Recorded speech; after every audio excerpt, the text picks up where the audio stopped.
If I had my way, I'd stay in all day. Yeah. What's up, crew? Oh, boy. Hey, guys. How's it going? How's it going out there? Back here with another episode of Inside Circle's Edge. This is week 4. We are not stopping anytime soon, I promise you. Four. Not JG's 3. We had 3 last week. Thank you, JG. And great song, too, buddy. I love that song. We do. We really do love the shower song. Man, it's great. Hour after hour, baking in the shower. I love showers. How about y'all? I love it, too. Well, Hey, anyways. Mickey G. Yes. We got some special stuff coming for you tonight. We have, again, the special Mickey G coming on for a little treat for you. Of course, we've got our Kurty McGurty's Dirty 30 coming to you 2 times throughout the evening. We've got Billy Crump coming on again, who is the Clash DVD creator, the Jomez before Jomez, we like to call him.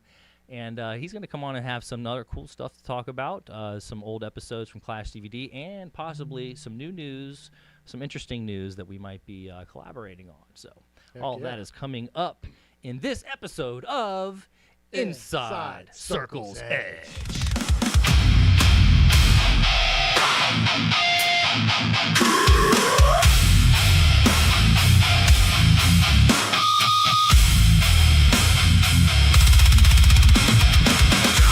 Roll deep with the creek, Circle's Edge. Let me speak. OG knows something new. Circle's Edge. What to do? Put it in the basket. It's time for the show.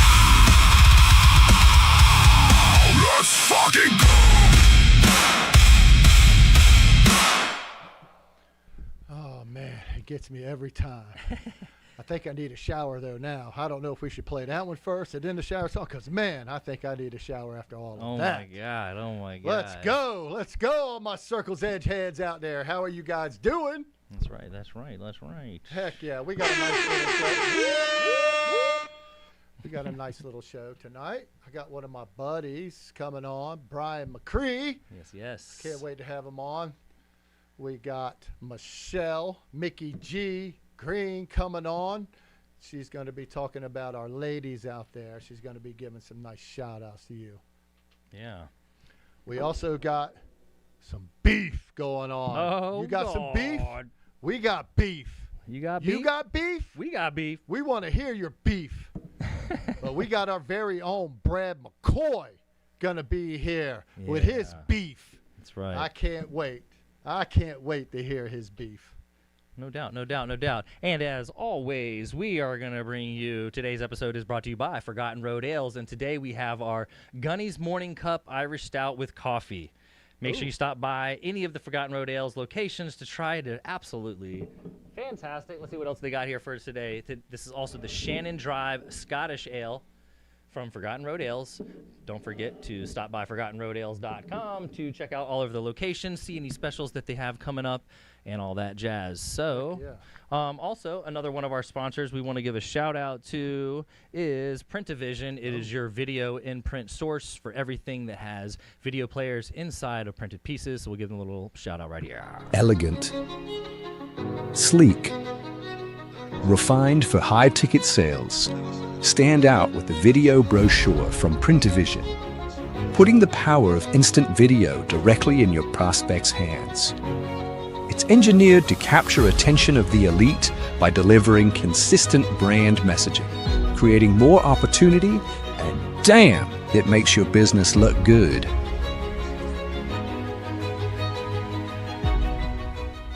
That's right. So thank you, Printivision. Make sure you go to printivision.com for all of your business needs to sell your next whale. And now back to Zilla. That's what's up, man. They make me look good, too, so thank you, Printivision. I also like to thank Deep Creek Dreams and Ross Davis for letting us host here at his place. So thank you for that, buddy. Also like to thank our other sponsor, Atlantic Coast Screen Printing. That is right. Atlantic Coast Screen Printing for all of your screen printing needs, embroidery needs, and beyond. Anything promo, make sure you hit them up at AtlanticCoastScreenPrinting.com. Absolutely. Out of Burlington, North Carolina. Let's go. That's right. And we're in Burlington, North Carolina right now, just in case you guys did not know. And we have a little, what do we got? What's the matter? I think we're upside down. Upside down? How We're did that not. happen? We're not upside down. Somebody is. Turn your phone over. Can you hear us? He might have got disconnected. It looks frozen. Sorry, we're talking about our guests. They don't see our guest screen, so they have no idea what we're talking about here. Oh, boy. Yeah, we don't know either what we're talking about because something's happening. We do have Brian McCree banging on the door here, so we're trying to get him in here to start this OG guest of honor. So do you want to give him a shout and see if you can see what we're dealing with there? In the meantime, can give you a little update as to what happened over the weekend here.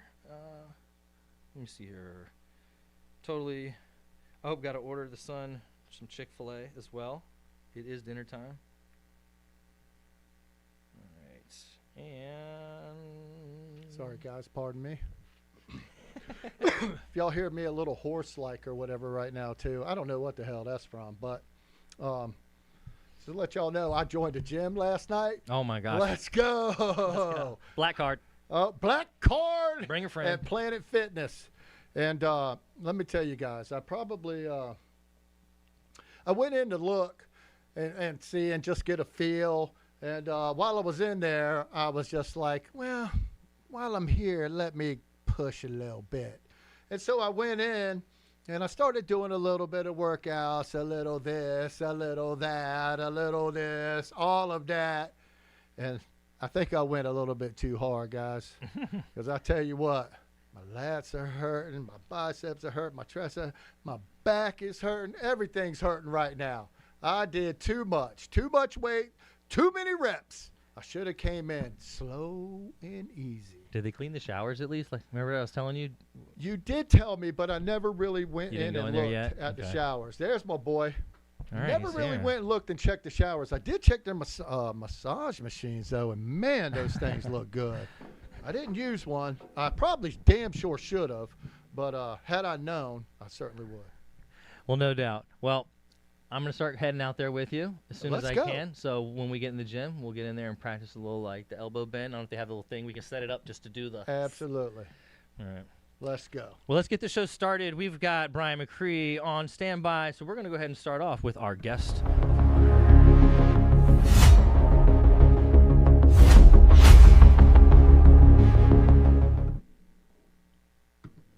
Okay. Oops, wrong screen. There we go. There. That's the better one. And he froze right as we came in. There he is. The one and only Brian McCree. Brian Froze McCree. again. Oh, my. PDJ number 7883. It looks like he's sitting outside, so there's probably not the best Wi-Fi signal sitting outside. Hey, but this is how we like to row. You know, you got to expect the unexpected with our show. Yes, all right? yes. So we're going to make it work and all, but so just bear with us here for a second. And It almost looks like it's like one of the God forbid, but it's like a passing. Oh, there he is. my It's man. not a memorial video. He's actually here. He's not All frozen. right, Brian. Hey, buddy. Hey, dude. Hey, man. How are you, my I'm gonna friend? find a good spot in the service. It's kind of iffy around this place. Okay. All right. Well, damn. Maybe we should have did I that might in just walk town. around in the yard and once on 7 baskets. Okay, I like it. Maybe I'll challenge you in a minute out there in the basket for a putt. Uh-oh. I dare you. Oh, Just say boy. no. That's my boy. That's Diablo. Diablo. With Yeah. a little basket. Oh, yeah. Look at that. Single chains. It is. Okay. And look how high they are up above the basket. It's pretty. It's like an old bread basket. Oh, wow. gosh. Oh, my. That Oh, thing boy. is a dinosaur. You got to be dead, and it That's still how- might not stay. So that's how you got so daggone good. Hey, man, at Kentwood. Right on. I'll tell you, I swear, Brian, I really, really enjoy your game and watching you play. You're so smooth and meticulous. I don't know, man. Every time that I do throw around with you, I'm so honored to and enthralled in just watching you throw, man, honestly. I love your form. Man, I appreciate that, Rob. I love your work ethic in it, your your stretching that you do before rounds, all that stuff to get prepared. And dude, that's something. I really enjoy throwing with you and watching you at the same time.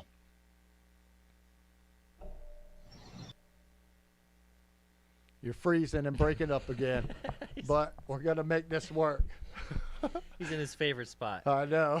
That's the same spot he was at when he walked around the yard. It worked, and then he went and sat in the same spot. Welcome to disc golf. Oh, man. Okay. Well, we are definitely going to make this work. I know he'll find a spot that we can get in. There he is. Yeah, I am. I'm going to actually go on the back porch and see what's up there. Okay. All right. I've never really had that bad service around here. The data for this particular, call. I could tell you, yeah, it's pretty bad. I know, right? Yeah, it is. I know. And I'm still in the city limits of Wiley. Well, dang it, man. What in the world? Yeah, they need a bigger tower or get up on the roof. Climb on the roof. If there's any cable guys watching, like, now's the time to go by and knock. You got this guy sold. Me, I can. Oh, you're going to find a spot. I know you are. We'll make it work. Okay. Yeah, you don't need Wi-Fi to play this golf. But if not, we're going to figure something out. There he is. Half of you. Frozen. Yeah. In time. You're froze, my friend. So we're going to start figuring out this OG package where when we get the OGs to come on, we send them a Wi-Fi router package that they can use to be on the show. Oh, boy. Shout out to Starlink. Oh, we could use your help. We need a nice router. sponsor. Let's go. Come on, Starlink. guys. Yes, sir. Where are you all at? There he is. I think this would be good. All right. All right, let's get it in while we got it. Oh, Let's yeah. go. Yes, sir. Crystal clear. Welcome, my friend. Thank you, sir. Thank you for having me. Thanks for the invite. Oh, dude, you're so welcome, man. And on such short notice, too, man. You had no hesitation in wanting to come on, and I really do appreciate that. Thank you so much. Definitely. Yes, sir. Yes, sir. Heck yeah. Heck yeah. Much love, man. Definitely support what you're doing and your dedication and your drive and all that, buddy. Right on. Thank you. We're trying, bro. We're trying, man. We're gonna do this damn thing. I mean, That's right, man. You can't win if you don't play. That's right. You know that's right. That's my saying. My man. Hell yeah. That is right. I love it. Yeah, we're gonna do it, man. We're gonna do it. What high, hell, water, whatever, all those things. We're just gonna keep on pushing and striving. We're gonna keep growing and building and keep this thing going, man. Circle's Edge forever. Let's go. Yeah. I love it. Yes, sir. Thank you. Thank you. So, Brian, I know you've been in the game for a while, and I know you're freezing up again right now. But really? Yeah, partially. Yeah, a little bit. Not too bad. But I was doing a little bit of research on you, and I seen that you actually you have a 4-digit PDGA number. You know what the numbers are like right now?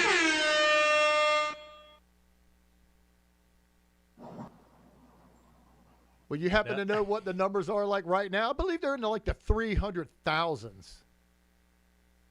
I don't know. If I had to guess, yes, that's probably what I would say. Anywhere between 250 and 300,000. Yeah, and you have a 7,000 number. Actually, a 7,000. Shit, I can't even talk. Brad McCoy knows I can't add. So it's 7883. That's right. That's awesome, man. That's awesome. Heck yeah. So you know why? Why what? Heisel and Walter Haney, Jonathan Poole and Alan Roberts, we all have numbers that are close to the same because, you know what? And I'm a little bit active in because I just discovered the game a little bit and to the amateur nationals at Boylan Springs, Boylan Family Farms, in '94. I just discovered the sport, and then somebody told me that there was a tournament going on up there where my mom and dad had property up in the mountains. I just moved back here from California, been here maybe 5 years at this time. And I said, I'm gonna go to that. So I talked to people that said, you got to get your PDGA membership. So I did that. I was lucky list. I didn't get to play. I had to play against the pros that were playing doubles the Saturday night of the AM tournament, and they weren't allowing any AMs to play in it because they were in the tournament and they didn't want them to get hurt because, of course, just walk. They wanted to save their energy. Well, I was on the waiting list, and me and Mike Warner from Charlotte, we teamed up and we're grouped up with Ken Kleinel and Brad Hammock was the team. Wow. And me and Mike Warner were a team. We were both advanced, and we ended up winning that. Get out. Yep, it's one of the coolest stories ever, and it was right when I started. We took down Brink and Ken Kleinel at Boylan Family Farms, and we took them $100 a piece, and the bug was lit, the fire was lit, and I got in the AM Worlds in '95, and the rest is it. Oh, dude, that's so we were awesome. all trying to get in that tournament. Is why we have our numbers at that same number. So we were all trying to get in the AM match. Heck yeah, that's awesome. Yeah, and that's True story. Yeah, dude, that's something else. That is something else, man. That's a killer story to take down the champ. Oh my! And Brad Hammond too. And they were in our group. They were in our group, buddy. We shot 3 or 4 down at Boylan Family Farms. Okay, first time seeing it. Now, I've never played there, so I really don't know what that course was and how it was. But I definitely have heard a lot about it, and its history. I know it was a Christmas tree farm and all that stuff in western North Carolina, but I'd never actually got to see it or play it. So I'll trust you. 3 under, huh? So it must have been a not easy course, right? A hard course. No, it was one of the first experiences I ever had with true par 4s and par 5s, because everything in Raleigh and around Virginia and North Carolina was all par 3s, except maybe 1 or 2 holes on a course here and there. Mm-hmm. And this course was mean and long and up and down, really, really incredible scenery. And, for instance, like hole 18 was 200 feet uphill, and it was a par 4. Wow. It was hard to walk it. Oh, my God. Was it 150-foot elevation? If you got 100 feet off the tee, you were doing good. You get about 120, 130 off the tee, and then a standstill throw on the side of a mountain up again to maybe get a putt at it. That's how steep it was. Wow. But, yeah, it's really, really cool story there. That is cool, man. That's a great story. And I know that, you're actually like a part of history too, man, with like, I know that way back in the day we had this, this crew called the Winnie Crew that came out of, the Michigan area and all that stuff. But then there was kind of our own little local crew here, right? The Carolina crew, right? The Caro crew. Yeah. Yourself, Brian Schweberger, and Billy Nature Boy Crump, right? And Yukon. You guys did That's right. I know that I remember that, and I know that you guys didn't have. I don't think you guys had a big of a rig as the Winnie Crew did. How did you guys do that, man? How did y'all survive and play in such tight quarters and all those trips? And how long did you guys do that for? Well, we started in February 2002. Okay. We left Winslow and picked up Billy in Charlotte on the way, and then we scooted down 85 all the way down through Georgia and started heading west. Wow. And we were going to play the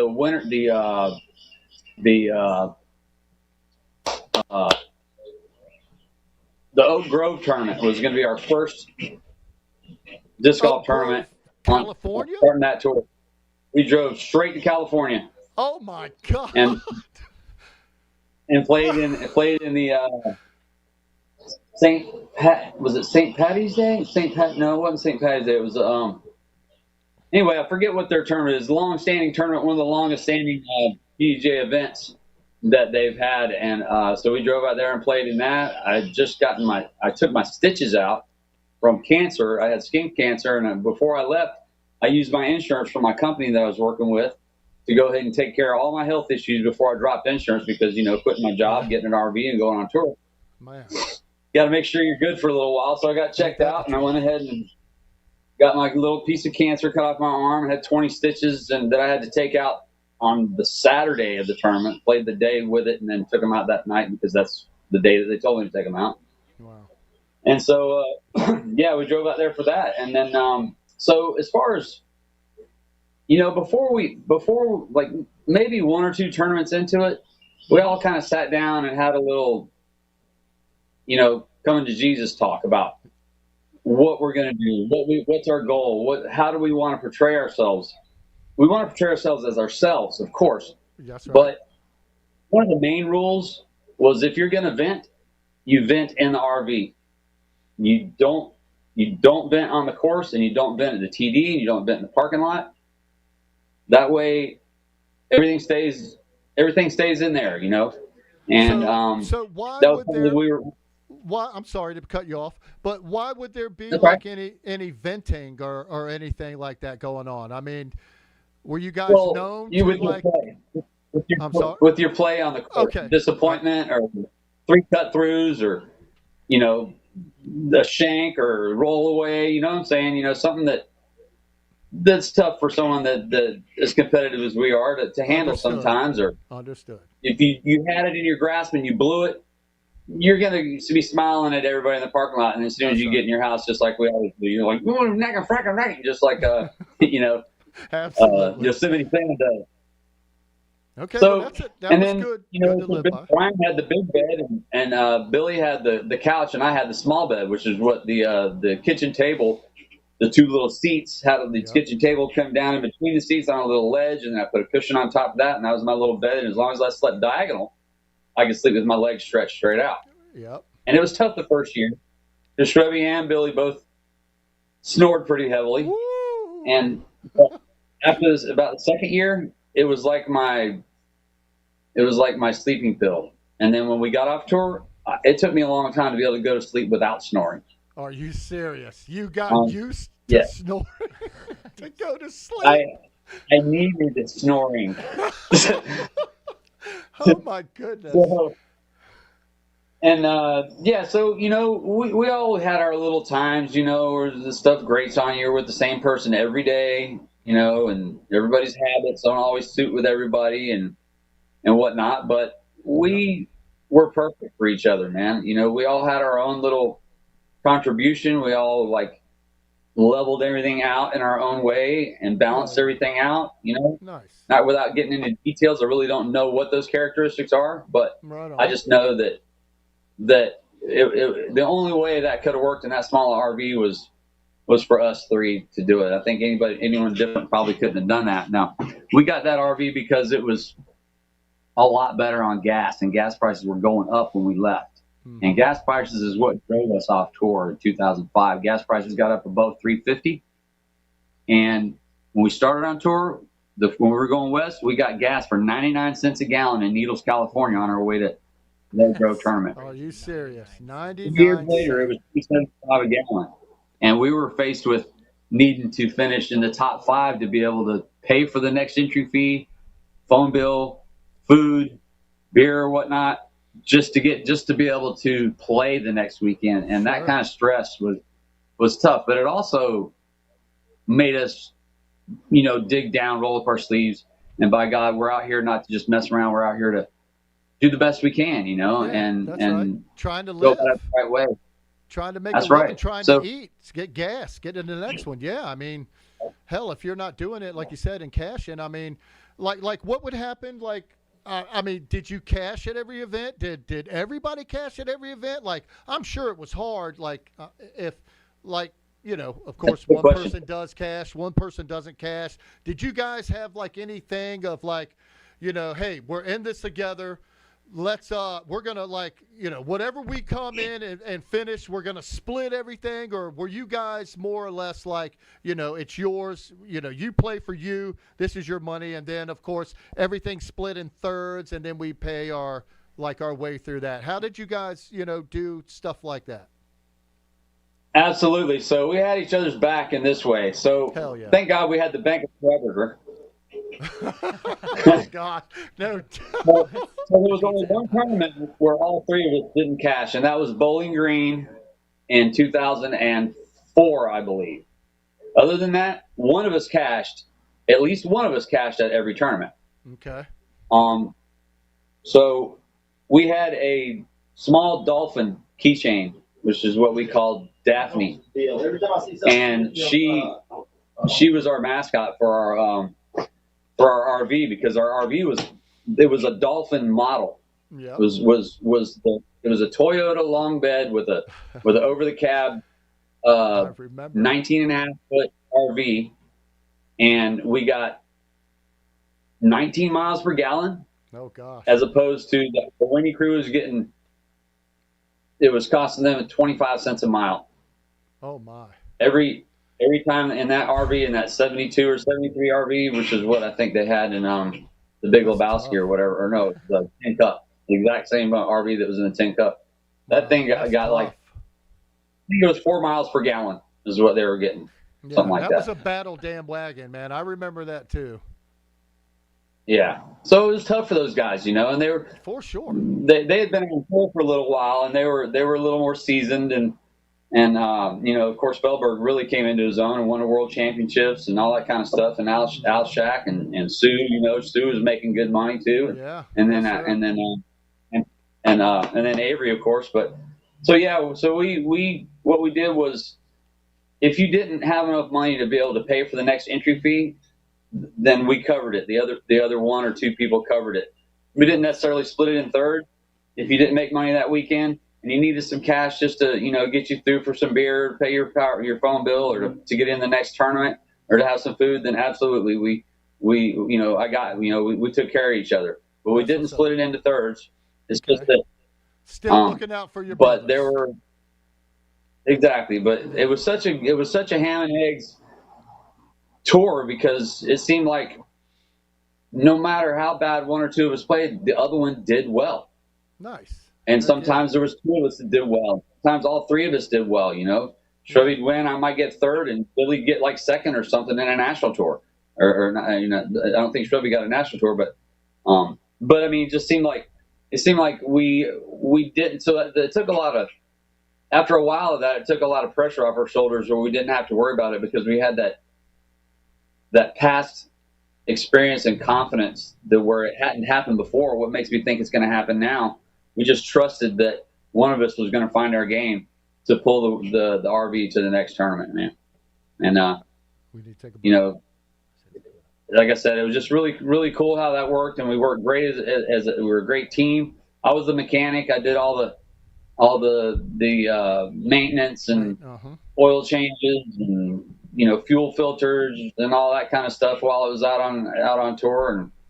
And and Shrubby helped a lot with that. Billy pretty much said, dude, I'm not doing anything. I don't do it. You don't want me to do it, I'll mess something up.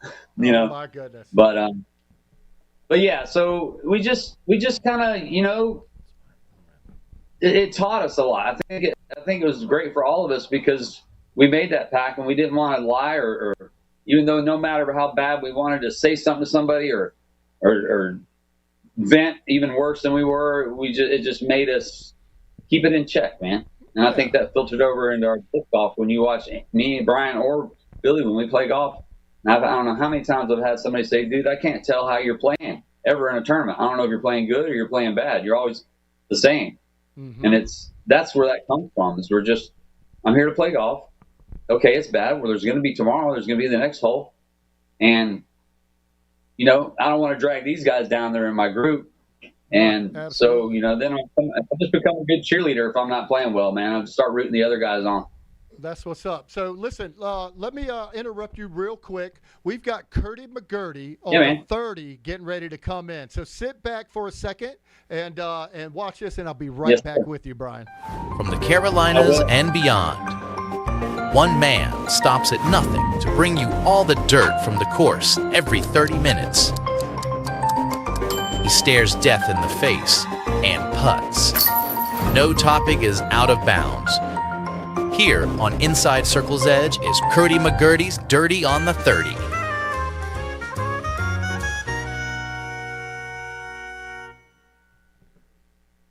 All right, I'm here today playing in the Spring Fling Global Women's event. As you can see, these guys aren't women, but these are my card mates, Brandon, Shane, and Brian. What do you guys think when the first thing you hear the term Circle's Edge? Sounds like I'm about 3-putting.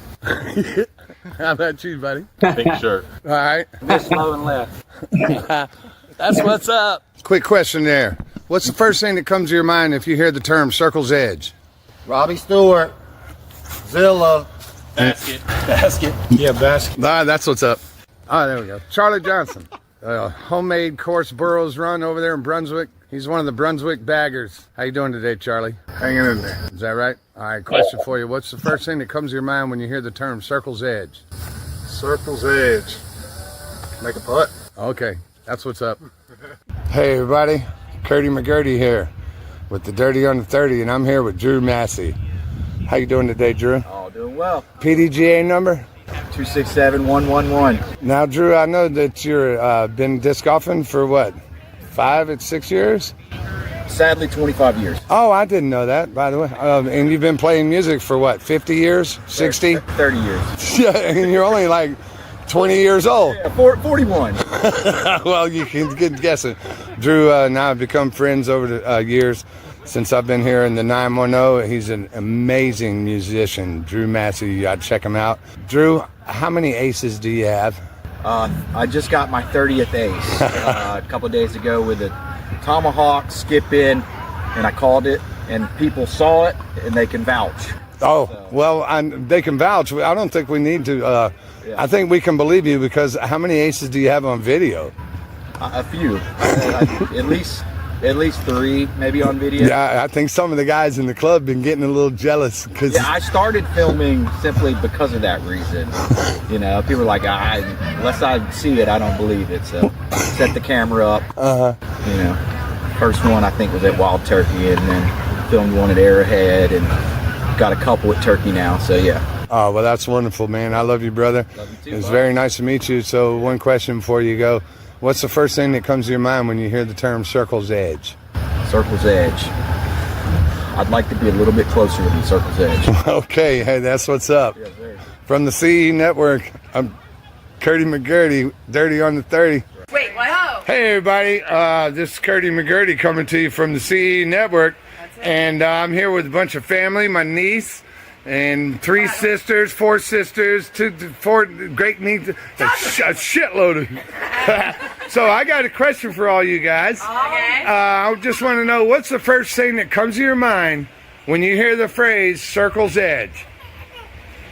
30-minute Kurty McGurty. Haley? Oh, a Circle's Edge? Circle's Edge. Oh, throw it. Frisbee. I think about Curtis wearing a pink Circle's Edge shirt. Okay. Julie? I'm not gonna lie, I thought about like the end of the earth. Okay. I'm so confused what we were talking about. Elisa?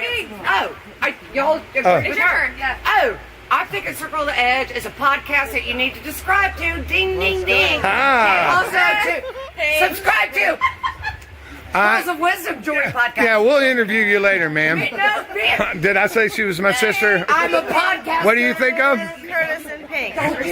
Stephanie? Disc golf champion, Curtis. Marty? I gotta think of like Kurty Birdie, Kurty Turdy, Kurty McGurty. What do you think of when you hear Circle's Edge? Yeah! And that one? I appreciate it, guys. Hey, thank you. And that's what's up. That's what's up. That's what's up. Circles Edge. That's what's up. Subscribe. Oh my gosh, man. I love some Kurty McGurty, man. Oh, man. He is something else. He's got a beautiful family, too. We love him. You heard what they said. Subscribe. Subscribe. Subscribe. Yeah. Ding, ding, ding. That is hilarious. That is hilarious. I see you, classic. Harry. Let's go, buddy. Let's go. That was How classic. do you like? Do you know Kurty McGurty, Brian? I know his face, but I can't recall. I know him, but I just can't remember knowing him.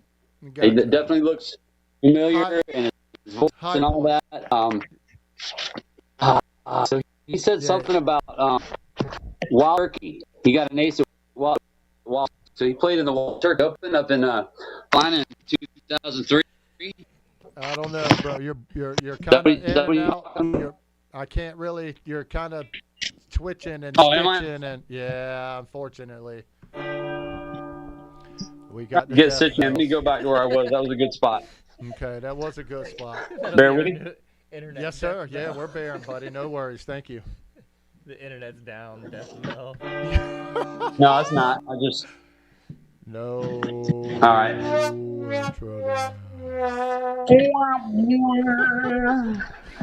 I love it. I love it. All right. We got a couple special Hey, events guess what? around here. What up?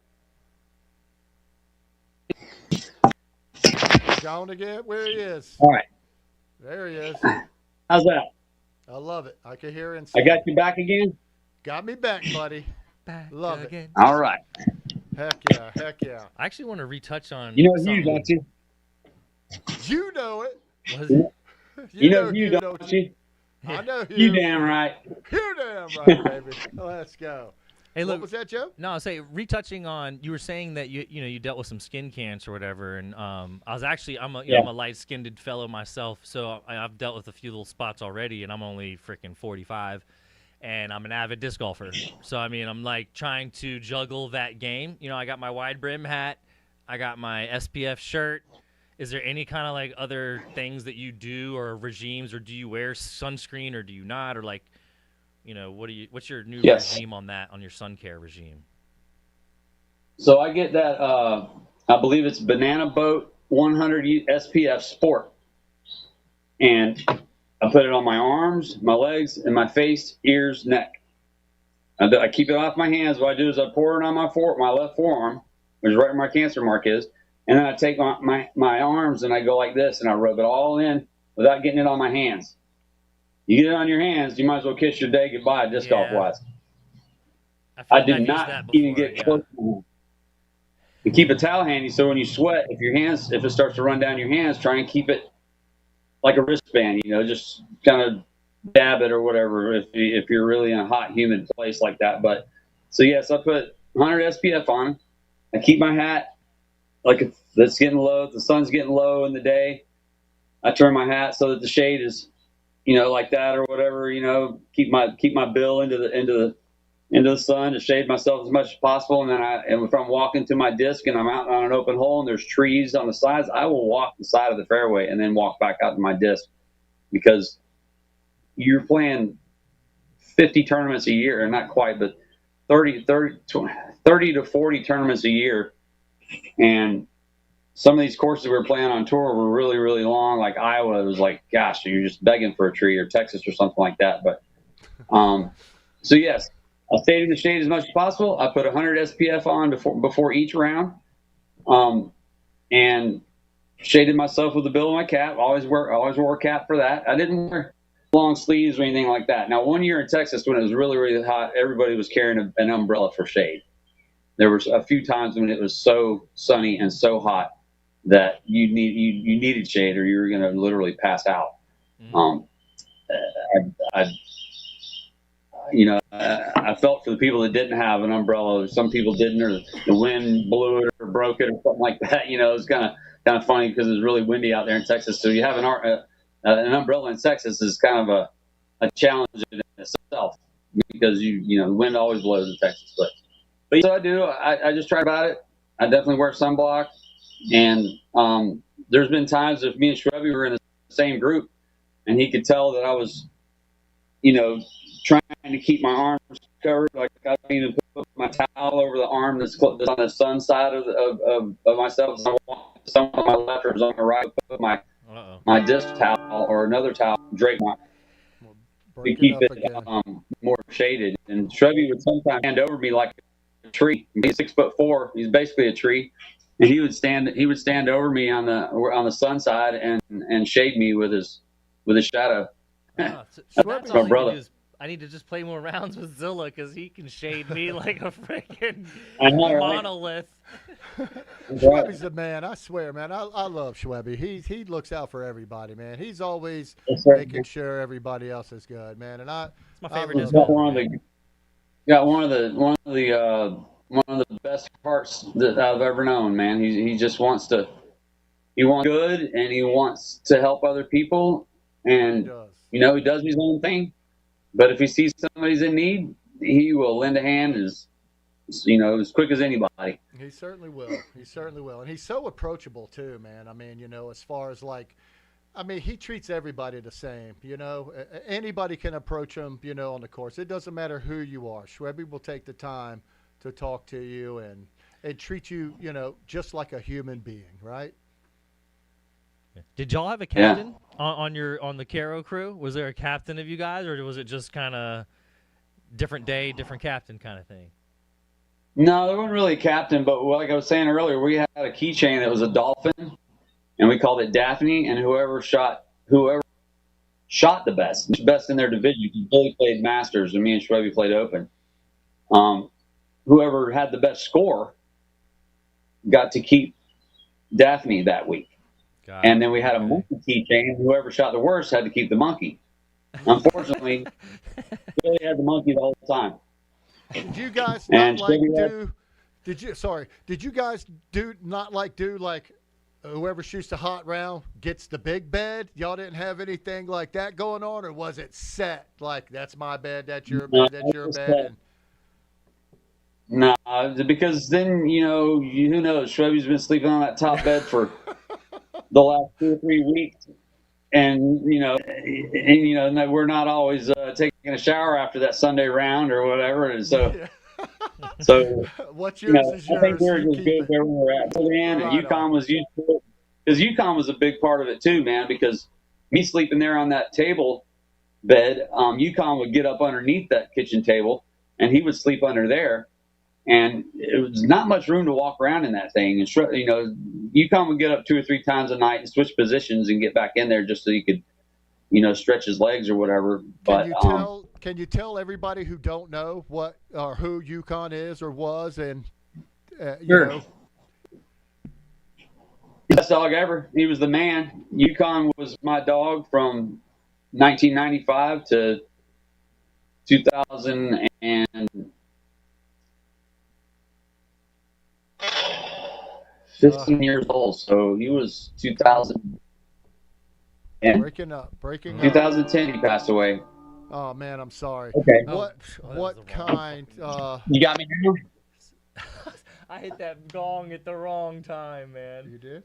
No, I was doing because the internet broke up. He was talking about. Okay. Oh, you got me now? I didn't mean it like that. Yeah, he definitely didn't mean it like that. Yeah, I could see you. I think I can hear you now. Yeah, so UConn was my husky dog. Okay. Black and white husky, no blue eyes. He was the last male left in the litter, and I took him. Got him from my pipe fitter foreman that I was working with when I was doing pipe fitting. He had some huskies. Don Brown, he has his own private course out in Moncure, swinging DBs. And so I got UConn from him, and he was my boy, man. He went everywhere I went. Sorry, it was the wrong one. I was trying to find a dog sound, and it was the wrong one. Oh, gosh, I'm going to fire him. I'm going to fire this guy over here. Oh, my God, I'm looking for a new partner. Oh, gosh, man, breaking my heart over there. So just real quick on UConn, he was a dog that looked like, from a distance, kids were scared of him. They called him Wolf Dog. But he was 103 pounds and 1 generation of Malamute in him. Big boy. And so what we would do is when we get to a different town to play a disc golf tournament, UConn got to walk the first 2 days with us. He would play the course with us as we're getting to know it, throwing multiple shots, learning the holes. Second day, the same thing. And then sometimes on Wednesdays, but usually Wednesday and Thursday was our days to concentrate on playing tournament rounds in practice to know no distractions. What we need to do. That's what we would do is on Mondays. And usually we were traveling on Monday, so it was Tuesday. UConn got to play with us. If we got to the town early enough on Monday, we really didn't want to play anyway because we were tired and we just finished playing the tournament the weekend before. So Monday was usually our fun day. If we're not in the town, we would go to like Cedar Point, which was really that got to ride some really cool roller coasters there. But Monday was usually our fun day. Tuesday, UConn would get to play with us, and Wednesday in the morning, and then in the afternoon on Wednesday would be when we start to get serious, and then Thursday was a really serious practice, and then Friday we would try to stock up on pasta for carbohydrates, so we have lasting energy, and then eat nuts and fruit during the round for instant energy. But we would pile up on carbs on Friday night, so that we would have long lasting. And so Yukon got to I would leave him in, he wouldn't get to play with us on Thursday or Friday, but he was so used to playing disc golf from growing up with me being a disc golfer, that if we were in like a sixth-some or seventh-some throwing some holes where we all want to throw extra shots. I remember one time in particular, Felberg and Jenkins and Sugar and Cam and Leslie and our whole crew were in the group. We all had thrown extra shots, and Yukon starts walking down the fairway, and everyone to throw another shot. And he's like, "Whoa, Yukon, one more disc." And Yukon sat down in the middle of the fairway and started howling at Avery, like, "I'm tired of it. You've thrown enough shots. It's time to go to the next hole." But he was the mascot. If people were playing the tournament and they needed to walk to the next hole, and you passed by the parking lot where our RV was, Barry Schultz, and he even said this in some of his award ceremonies after he won. He says, "If you ever get a chance, there you go. If you ever get a chance to get some Yukon love on your way across the parking lot, don't hesitate to go pet his head, because it worked out for me and it changed his attitude the rest of the round." And he said he attributed Yukon for getting his head straight to turn his tournament around and win. And so then everybody started. He was like the good luck dog. If he rubbed his head, you were going to play well. So is that right? There's only two people that he growled at. I wish I'd have known. Two people he ever growled at was Brad Hammock and Ron Russell. Go figure. Well, those guys, I mean, hey.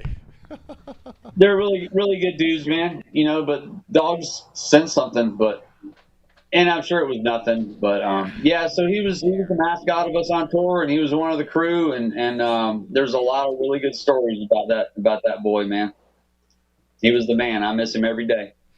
Yeah, I bet, man. I'm so sorry. It was tough though, having a grown dog like that and 3 grown men in that little RV. Oh gosh, I can only imagine, man. I don't even. Actually, I can't imagine. Well, shout out Yukon. Also, we made it happen with a lot of cleaning, because Yukon shed a lot. So it was like every 2 days we were vacuuming, we were dusting everything off. There was hair everywhere. Now, because it was your dog, did you have to do it, or was everybody like helping out? I did a lot of like the organizing more than anything. Shrebby was more the hair getter upper. He'd just get his big old shoe and he'd just drag it across the carpet and then roll up into big old cigars of hair, and he'd just throw it out the window. Right, he'd be rolling down the road and he'd be chucking out Yukon hair. Yeah, some bird picked it up for a nest, so that's what's up. That's right. Was that's back right. then? It's in the stratosphere. Was Shwebby winning back then? Was Shwebby winning back then? You know that guy. You know how many wins that guy has right now? Yeah, I do. He's closing in on 5. He certainly is. Yeah, he's got 474 or 76 or 79 and 9.5 or something like that. That's unbelievable. Oh, my gosh. Was he that good then, too? Like, was he winning all the time? I know you said he was, pretty much cashing all the time, but how was his – I mean, did this, they had to come over a long time, those 477 wins, and I'm just wondering, when – It did. Yeah. I think the first one that he got that really impressed me was I hadn't broke through yet. I hadn't won an A tier yet. I'd won other B tiers, and the guys on tour were doing like a weekend between big tournaments, and we would stop in Texas or something and play a B tier, and it was just like playing one of the big tournaments, because all of us were stopping there on our way to the next tournament. But I hadn't broke through yet, and I wasn't on team champion until I won an A tier. That was my that's what they said, that they weren't going to put me on team champion until I won an A tier. That was my goal.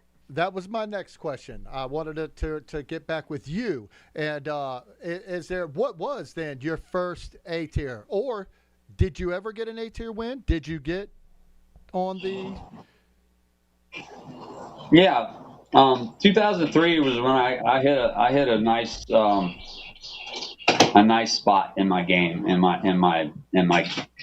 mind. You know, I was in a really good place mentally. My confidence was out the roof. I was happy. I was throwing really good shots. My putting was on. Get with everybody. It was like all the stars were in line, and it all started out in Phoenix. I had been missing a lot of donker putts. I was driving just about better than he. And at the time, I was throwing maybe 450, you know, and I could muster out one maybe 475 every now and then. But then I'd miss the putt, and I got so mad that I just got out there and I putted until it was after dark. I was putting at a dark basket. I was gonna figure it out that night. I was over, and so if I missed a low putt, I would do 10 sit-ups. If I missed a high putt, I would do 10 push-ups. Mm-hmm. And I did that for every one that I missed. And I tell you what, man, it got to where I wasn't missing many putts there for a while. And so I ended up getting second at Phoenix, at the Phoenix tournament. I shot a 11 under at the Fountain Course. And I get in, and people are like, "What'd you shoot, Kraken?" I said, "Oh, I shot 11." And he goes, "You're leading." I'm like, "You're kidding me." He says, "No, Timmy Gill shot a 10. And I'm thinking, cool. And then Barry comes in and shoots a 15. Oh my! Like I missed maybe 3 shots. I left maybe 3 shots out on the course. Barry comes in and shoots a 15. And so then the next time, and then we went to play the other course, like the same as Barry on that course. And we come back to that Fountain Course, and they took 4 of the temporary holes out, and I shot a 7, is the equivalent of that, you know. Because all those holes were birdie holes. So 11 minus 4 of those birdie holes, I shot a 7. Mm-hmm. Barry comes in and he shoots a 12. Oh so now he's like 10 strokes ahead, and I'm shooting as good as I can. Right. And so Barry's 10 strokes ahead of us, and then we're all jammed up in second. And I ended up getting second, beating Stevie Rico and Kevin McCoy on the last hole, 475, and I put like 20 feet from the pin.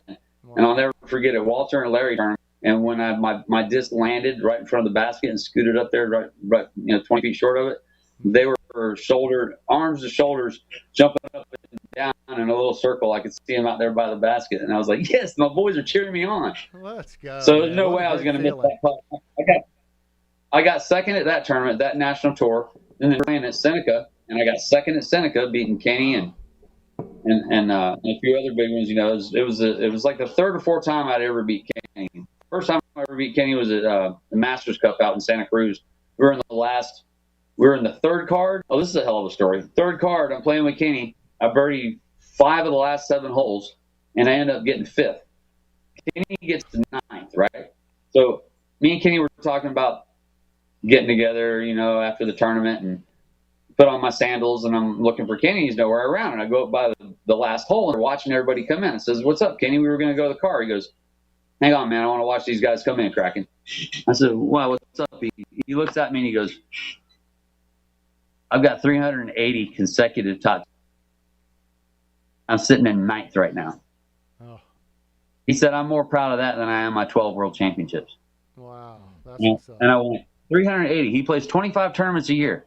18 years in a row, he never finished out of the top 10. Wow. You can't say that about any of these golfers nowadays.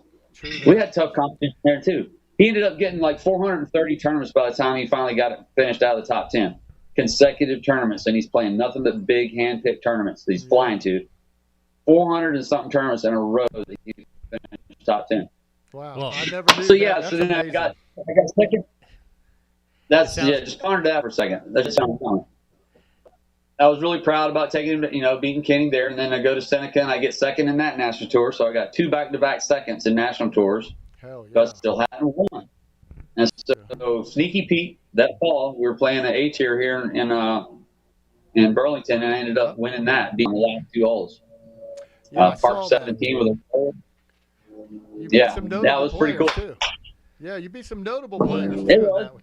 You know what I think I hear right now is I think I hear a little trash talking going on, which actually kind of leads into our next segment with you, which we actually have a special guest in the house right now. We were talking about McCoys earlier. This is a different McCoy, but This is the one and only Brad McCoy. We're going to bring on for our DG. Obvious. How did you miss it? My brother. Focus on your own game. I made the putt. All right. And we're back. Hell yeah. What's up, Brad? What's up, baby boy? Again, an honor to be here with these boys. That's what's up. My That's brother what's up. right here. Let's Hey, go. man. Been looking forward to it all day. Let's go. Right on, man. You too. Heck yeah. So Pleasure, man. It's an honor. We got a segment coming on. It's about the beef. So if you have any beef about anything, Brian, we'd love to hear yours too. But we got Brad McCoy here. He's got a couple things to say because he's got some beef. All right. I was going to start with a Let's hear different it, beef. B-Ray. When we started talking about last week, I was going to start with a different topic, but this topic just kept coming forward. I had a conversation with a buddy yesterday about it. We talked about it for like 30 minutes. And then last night during the round, it just kept happening. Etiquette, respect, be quiet when somebody's throwing. Oh, man. Respect 10 the seconds, player. man. Just 10 The seconds. player. I have a huge beef with this. Huge. So it's simply this. And I downloaded the rule book. Not the whole rule book, but just the page that mattered. So You know, it's funny you say that, Brad, because, I just played in a tournament this weekend, and I got 3 damn times on the tee as well, man. 2 damn times in a row. And I did turn around and was like, bro, this is twice in a row you got me, man. Can you wait until I'm finished? Just give me 30 damn seconds, man. did anybody say that you got them? Well, that's what I said. You know what? I gave you the respect. Right. I mean, That's come my- on. Can yes. I get it? I'm not talking. Yeah. I know when you're on there. I'm not going to grab my cup and squeeze it or try to. I'm going to wait till you throw, and then I am. And then you can blame me for your disc hitting a tree after you threw it. So, yeah. Now Zilla angry. Zilla smash. No, that's Brad Smash. No, this has been happening. Here's the sad thing. All right, when I first got introduced to the game, and I was a ball golfer originally, so I knew you quiet, you didn't move, you didn't dig in your bag, you gave the respect to the player to focus. All right, you have to, when you're doing what we do, at that last second release, you need 130% focus at that moment, and it's so hard when you got. Hey, Rob, what did you have for dinner last night? Yeah, unexpected chatter behind you. Needless chatter. And what makes it even worse at times, right, when you whisper doing it. Then you know, right? That's my biggest. This is my well done beef right here, okay? This is it. Is when you start whispering, your brain's already told you, I'm not supposed to be talking because they're getting ready to throw. But you know what? Did you see that Netflix series last night? I can hear you. Okay? So if I already know when you start whispering that you're not supposed to be talking or moving or anything. Anything. So here's what I love. Here's what it says. Let me get it pulled up. Courtesy and group play rules. Oh. Remain quiet. Stand behind the thrower and avoid unnecessary movement, talking, or making distracting noises like crackling a bottle while they are thrown. Wow, Okay? that happened to me. And it's so hard seems so hard nowadays for somebody to just stop and be still like this for 12 seconds. That's about it. That's all. I agree with Brad. That's it. So here's another thing. You go to a tennis match, you can hear a pin drop. Nobody There's makes thousands of people in the stands. Sitting right next to each Bro, we have 3. Noonan. Or in ball golf. In ball golf, you get 20,000 spectators. Quiet. And they're quiet. And they don't even whisper. They're not even whispering. Well, here's my Meat and question. potatoes. What if I'm there and it's like something that I can't control? Okay. All right. So, how many times we've all done it? We've all had a cough or a sneeze come up, and we're like, You wait as long as you can. It's like, God, you don't know how bad I wanted you to throw. But I hear you on that. There's certain things that so the unintentionals are acceptable. All right. But again, when it happens round after round. Now, listen. Last night we were just playing a casual round, and it was happening on all right, so we played 18 holes, and my good buddy Rich Burnett, was in the group, and he had sent me a text Shout out, Rich. last night, and he goes, "Hey, man, they got you like 9 or 10 times. 9 or 10 times in an 18-hole round." That's ridiculously astronomical. So here's where What are the odds? here's where I need to know on a steak, North Carolina. I love it. on a beef. Do you want raw done, medium, or well done? Because it's so I don't want to be the guy. I love people. I love the game. That's why I still do it, no matter my injuries. It's this. It's if so the rule is now, if somebody gets you give them the warning, and if they get you again, you get to give them a penalty stroke. Now I don't want to be that guy. I don't want to give you a penalty stroke. Right. But I don't want you to be that guy either. Don't disrespect. I mean, damn I give you man. 1,000 times respect. Yeah. No doubt. I don't think I've ever heard anybody go, "Well, Brad was talking." Well, I'm not trying to go back to the farts either, but I had one circumstance, and I want to know your input on this. So, right, it's at Blockhouse actually. Okay. I was there in a tournament, and I was walking down, and there's this bench there that they built out of 2x4s and stuff, so it's kind of hollow. Mm-hmm. And I sat there, and me and a buddy were sitting there. We're not even we're in between holes. In fact, I think we're as a backup, and I let one go there. Well, it echoed in the chamber, and I'm telling you, cards turned around from Did it stink? Well, they didn't smell that. You have to be one way in the wind, but would I get stroked for that? Would you get stroked? No. Well, you get a warning. You get a warning right? first, Let's say that it was the second time that happened. Then would I be stroked if I wasn't on your card, but you heard it from the card? I mean, I think if you were playing, you were putting, and your next hole over, and sure, it happened right when you were releasing this, sure. But if you just heard it walking down the fairway, no. Okay. Right, Marcus Chalstrom would have been proud. Yes, for sure. Brian, back up Marcus a little bit. I see your titty. Yeah, I'm doing that on purpose. Okay, fair enough. Well, I love it. I could read your name from North Carolina, 5 stars. I love it. That's one of the 13 in a row that I went to. What about, do you got any beefs? Since we're in the segment, let me hear your beef. You have any beef with anybody? With we want to hear personal beefs on this section. Yeah, we do want to hear some personal beefs, but because they can be squashed or figured out. That's right. Nobody in particular. That stuff was all settled and left out there on the course. But as far as things that happen, like, I mean, in the same sense, there's the taboo thing where you, on par 3s, and somebody throws a great drive, you don't say nice drive right before the person's going to attempt to putt a 20-footer. If he's parked, sure. If it's a tap in, sure. But if the dude's got to make a putt that's going to require concentration, don't say nice shot. Because 9 times out of 10, that person's going to miss that putt. Well, hang on a second. Are you saying when they approach their putt, or are you saying after their drive and they're still on the tee pad and you say, when is it appropriate to say nice shot? Yeah. So to clarify, on the tee is it has no effect. I've never seen anybody get mad about it. Like if somebody pures a shot and it looks great, and it's landed, it's a nice shot. But then you walk down the fairway and 1 or 2 minutes, 2 guys are throwing their up shots. You go, it's his time to putt. And then you get up there and you don't realize it's really, really good, then you just wait till the hole's over, pat him on the back and say, dude, that was a hell of a drive. Well, let's talk and about nice putt. Let's talk about that C lead on the tee box. The nice. Sorry, so the word nice. The word nice should be banned from disc golf. All right, so this is what I love about our good man Chris Lee. And it's not that he didn't like that somebody was saying a positive.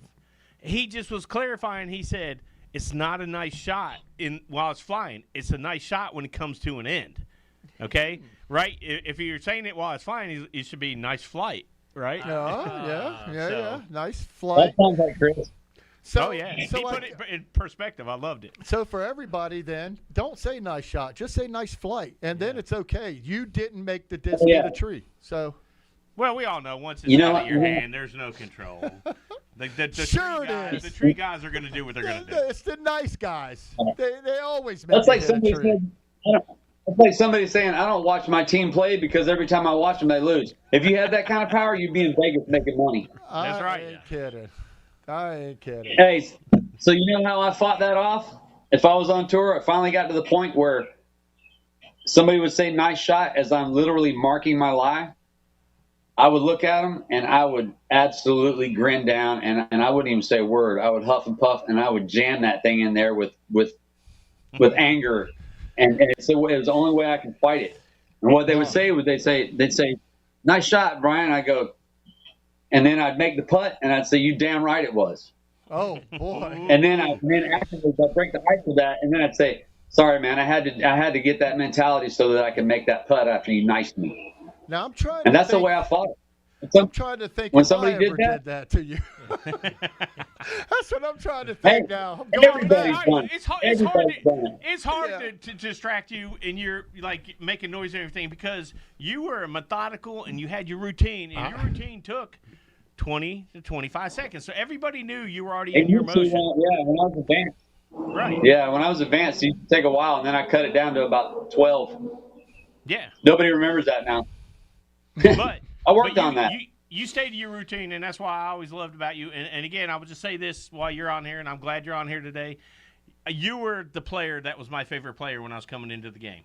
I loved how smooth you were. That's what I said. I just gave them all No, I'm that. telling you, this you were the morning. guy. I'm not there kidding. was other players. There's Can't Climb on everything. You're the guy I followed at the USDGCs and stuff. I wanted to watch the way you played the game. I'm not kidding. Yep. I loved throwing with them. That's an honor, man. And what a blessing to be able to have you in my life and to be able to play with you many rounds. Absolutely. And now we work on the side together with stuff. You know, again, a blessing to have you in my life. This whole thing, disc golf thing, Me come too, to brother. fruition. Love you, mean it. Hell yeah. Love you, mean it. Man, I'll tell you what. And the thing is, guys, when I was starting out, you know who I had? The Corey that I had that I was blessed with to learn how to throw was Carlton Howard, Larry Leonard, David Hesselberg, Walter Haney, Brad Benton, and all the boys from there. You know, I had some of the smoothest, steady-minded mentors. People to sponge off of when I was first learning how to throw. And I took a little bit of piece of everybody, and just me being so light. If I'm not smooth, then I'll slip on those old tee pads that we had at Kentwood and Cedar Hills. So I had to be soft footed and not very herky jerky with my upper body, or I'd slip off and bust my ass, you know. Or playing So, one of the holes a lot on of the that tee pads. You remember those tee pads that you used to from the city sidewalks where the trees were? Yes, they tripped an ankle. Yes, they were this like holes in it, like my God. diagonal, like all around a circle because they were the tree things in this downtown city. Yeah, right, and then we'd have to put on a Mach 1. Nubs, Oh, man. big nubs. Those Nubs. were the Yeah, times. man. I appreciate that, man. I appreciate that. That means a lot. And you know, I pride myself in that, and to hear not just one person, but I've had quite a few people tell me that, and that's something I can take stock in, man. If I've ever done anything, is that I have you know, done something where someone wanted to inspire somebody, or they thought that I was smoother than the average smooth person or something like that, you know. I think that means a lot to me. I don't try to be smooth. I just do what I do, you know. And I've always said to people, don't worry about what you look like. Just do what you got to do to get your body in position to get the disc to do what the hell you want it to do. That's right. That's really all there is to it. You know, I've seen some people hold back because, you know, the smoothest person I ever saw was me. On his putt. Yeah, hey, dude. Yeah, he's when you're on a roll with that white faded rock, I'm telling you what, I just back up and watch that pretty thing work. I used to love throwing that damn thing, man. Well, what's cool is that, you I know, love watching it fly. Rob Zilla is one of my, you know, the disc golfers that I've looked up to, And he didn't even know it, like, because we met each other however many, 15, 20 years ago, whatever it was. And he was Rob Zilla, at Bayville, one of the leader of the Bay Villains to me, like I was like, this is the guy I'm First time I heard about him, they told me he was 10 foot tall. Yeah. No, that was mine. 392, actually. Here's a fun little, just a quick little thing. I remember you and myself and Chris Lee. Oh, my God, you're going to say it, aren't you? Yeah, why not? You're going to say it. Let's go, dude. This is Personal personal beef coming It out. was so funny as hell. Classic Kraken. So just as serious as possible, we are on a ride, and he. Oh my God. Kraken goes, hey, Zilla. Hey, Zilla. Zilla. Where? What the hell nationality is that? Where is that nationality from? And I'm like, Tokyo, motherfucker. I'd be smashing all kinds of shit. Did you know? And I'm like, no, man, my last name's Stewart. And he's like, oh, my God, I know. I just thought that was funny Japan. He's made his own bloodline. He's made his own bloodline. Oh, shit. Oh, my God. That was I so love funny. it, man. That's one of my favorite memories of all time. Oh, it's one of mine, too. He played me right into it, man. That was awesome. I love it. Well, look, speaking on that, What nationality is that? speaking on how the great Zilla, is one of my mentors. Well, it's pretty cool that now I'm actually sitting here in a studio doing a damn disc golf podcast with him, right? Let's go. And we've got some cool shit coming up. So I'm only saying this because we're trying to start some shit here now at this course that's for people like me that were coming up that want access to people that maybe have more experience in the game. Maybe the ability to come on and talk to some Brian McCrees and some Brad McCoys and some and whatever. So that being said, we're not going to do it this week because we're still piecing it together, but we want to do a little plug real quick, and we'll come right back to our conversations. But it's for the Zilla Skills Challenge.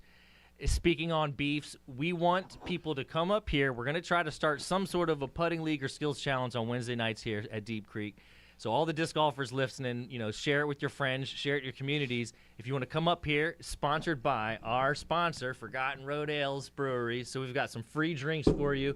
We're going to hold a league, let them play it out back there, and then the winners of that league are going to have to play against Zilla and Zuki. Yes, that's right, Joe Zuki. Now officially. Double Z. Bro. Power sidearm, one step, Stand no step. still. I mean, just crazy. 400. Plays in Crocs and plays in shoes with no backing. And then we slayed it. We slayed it 2 weeks ago, didn't we? Yeah, and then missed the 8-footers. It's amazing. Yeah, they how should it be works. gimmies. I love it when people pick up my 6-footers because I'm like, oh, you have no idea the stroke you just gave me, my friend. Yeah, too Make funny. a 30-footer with no heartbeat and can't make an 8-footer. But yeah, I'll tell you what, Brian, this man over here too, real quick, he really came in at the perfect time in my life as well. Because honestly, this year I was letting Circle's Edge go, man. It was just getting too much for me. It's taking all of my money, I put into it, trying to build and grow, and you think like, you got everybody's going to support you, and they're like, hey, man, I'm Rob Zilla. Everybody's going to buy my stuff. And, that's not the case. Of course, we have your supporters and everything like that who do support you, and I totally appreciate all those guys. But I'm going to tell you what, man, it's tough, and it has been tough. And if it wasn't for this man right here to come into my life in September of last year, man, he has been a blessing and a godsend in turning me around, turning this company around. Getting you fired up again. Man, I'm going to tell you what. I really thank Props you a to you, lot, man. Joe Props. Suki. You are the man. I love you. Thank you for everything that you're doing and helping, bro. And all I see is, man, we ain't stopping right now. We got some stuff to do, and everybody's going to see it. Did you know we created a damn disc golf game, Brian? Listen to this. We freaking created a disc golf game, bro. What? Yes. Yeah, like mine. We fucking created a disc golf build, design, and play game. Joe and I. Yeah. With AI. We made it ourselves. Wow. It's out there right now. Dreamcourse.golf. And it's Okay. Yeah, I was gonna say, and so it's not like there's other disc golf games out there already where people, you throw the disc like you're playing disc golf. Well, we wanted to make a different style of game that was a little less, I guess, physics-based and active-based. So we made it's more like a builder game where you can build your dream course by putting like SimCity type pieces all over a board. And then after you make that, you make tee pads and baskets, then it turns into a board game. Then you can play it like a board game. So it's not like you play it throwing, it's like you play it like Chutes and Ladders, but disc golf. Interesting. Yeah. That sounds fun. Yeah, it's pretty cool. Man. It's pretty Good, cool. good on you guys, I'm man. impressed by it for sure. That's what's up, man. That's Thank unique, you. man. That's unique. That's thinking outside the box. That's something that probably nobody else would have thought of. That's what's up, man. Let me tell you something, man. We ain't done. We are going, bro. We are like on it.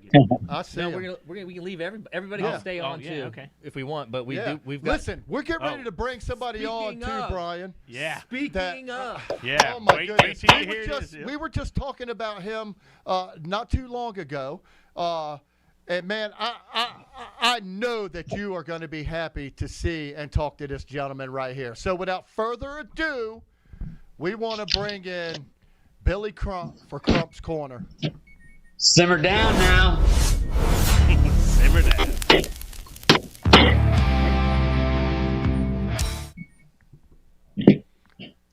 All right. I'm on one right now. I can't hear you. I'll have to hit you. Are back. you kidding me? Look at that. There he is. I'll try to make him bigger here too. Are you kidding me? No, we're What's not up, kidding, bro. What's up, my boy, my brother, Nate? I miss you, I bro. miss you. I miss you. He's coming. A lot of reminiscing lately, man. Thinking about that time, bro, with Swebby. Wonderful one. I'm telling you, man, it was golden. It was the golden days. Yes, it was. Yes, it was. I was trying to tell about some of the other guys out there. It was just magical the way we were able. I'm still not sure how I got involved with Webby that called me, but I feel so blessed to have said yes in the RV guys. That was without. I'm catching about every third word out of that beard. I'm learning. I'm So new. sorry. We had some technological differences going on. Sorry, in the Billy. I did studio. not mean to talk while you were throwing. That's my beef.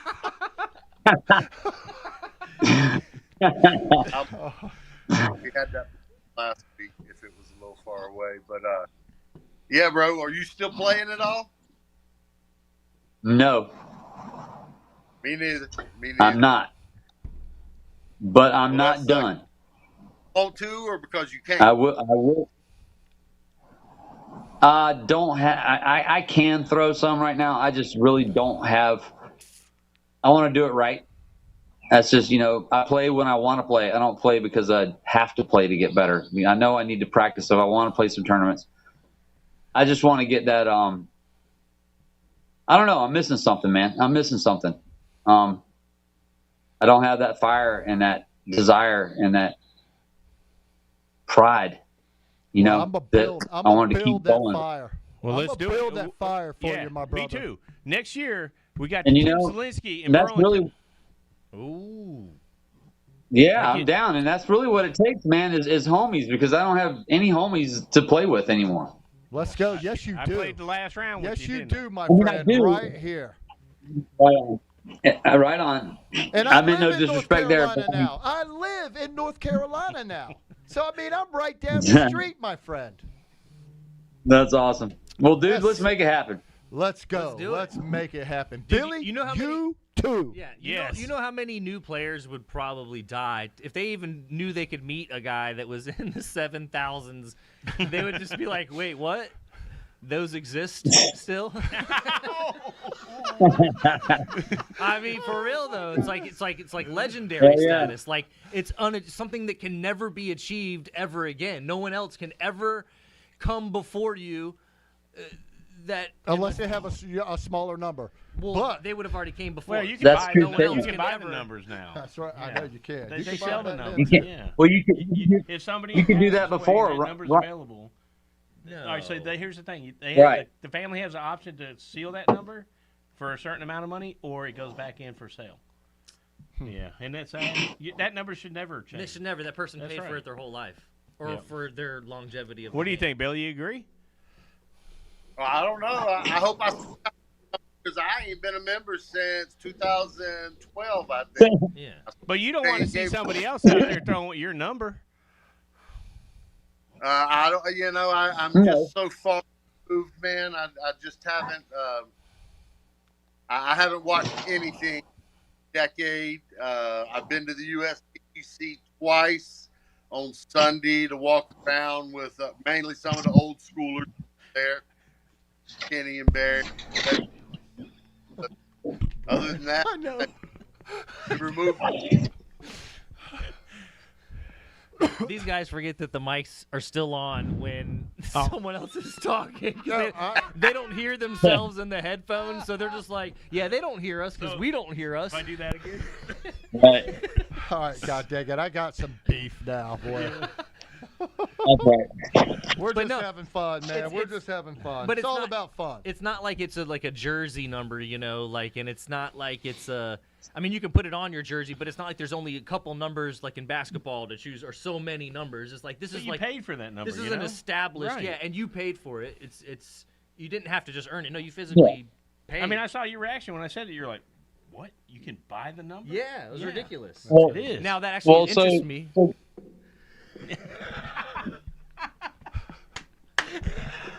I love how it comes. We're winging it, fellas. We're winging it over here.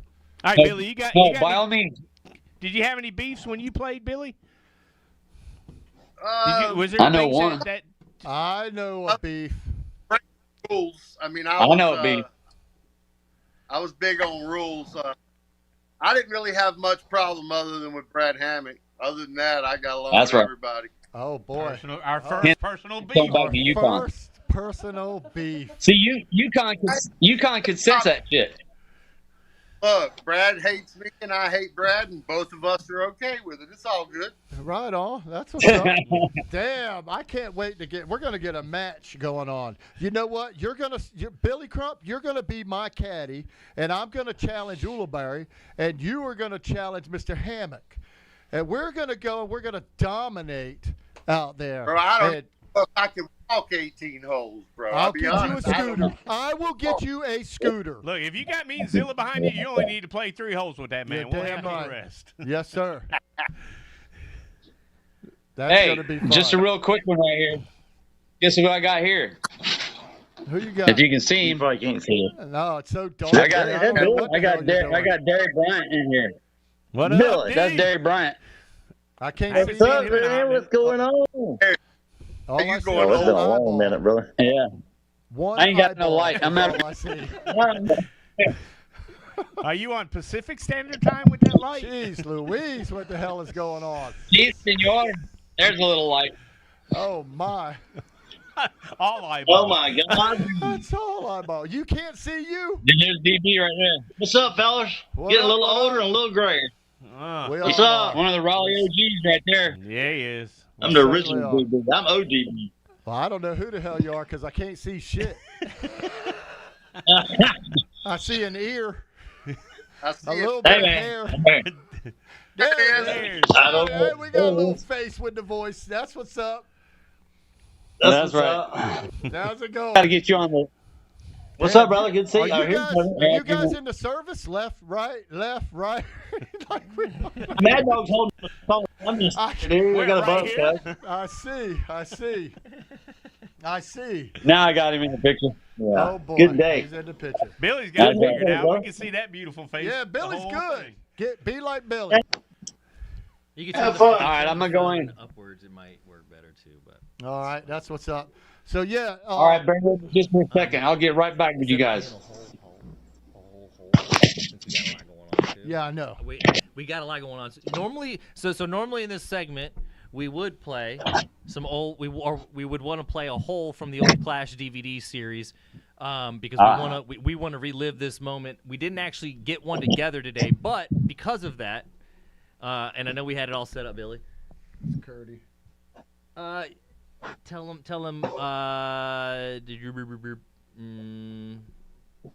I don't know. Tell me to hit the hold on that. But we were gonna play a quick 1 minute. There was a highlight reel from the 2008. What is it? The IDGC? The 2008 USDGC is what we ended up having. It's just a quick highlight reel because it's like a 1 minute highlight reel, and that way we can all keep chatting on it because we got some good convos going. And I think people, kind of appreciate that one too. Yeah, that's what's up. So let's. And again, Billy was pioneering at this time, and we loved it because there was no disc golf on TV. There was none of this. You didn't get to have a disc golf network. The only way you got to watch it was what Billy was throwing out. Or be there live. Right. Do you remember this one, Billy? I'm for what? The hammock.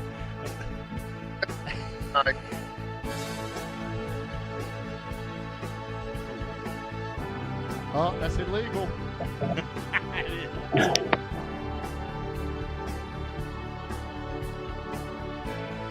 Do we know all these guys? Oh, yeah. That was Avery. Are there numbers for sale? Yeah, I'm looking for a lower one. Doss, Limo, Jenkins, Macbeth. Oh, yeah. I know that putt anywhere.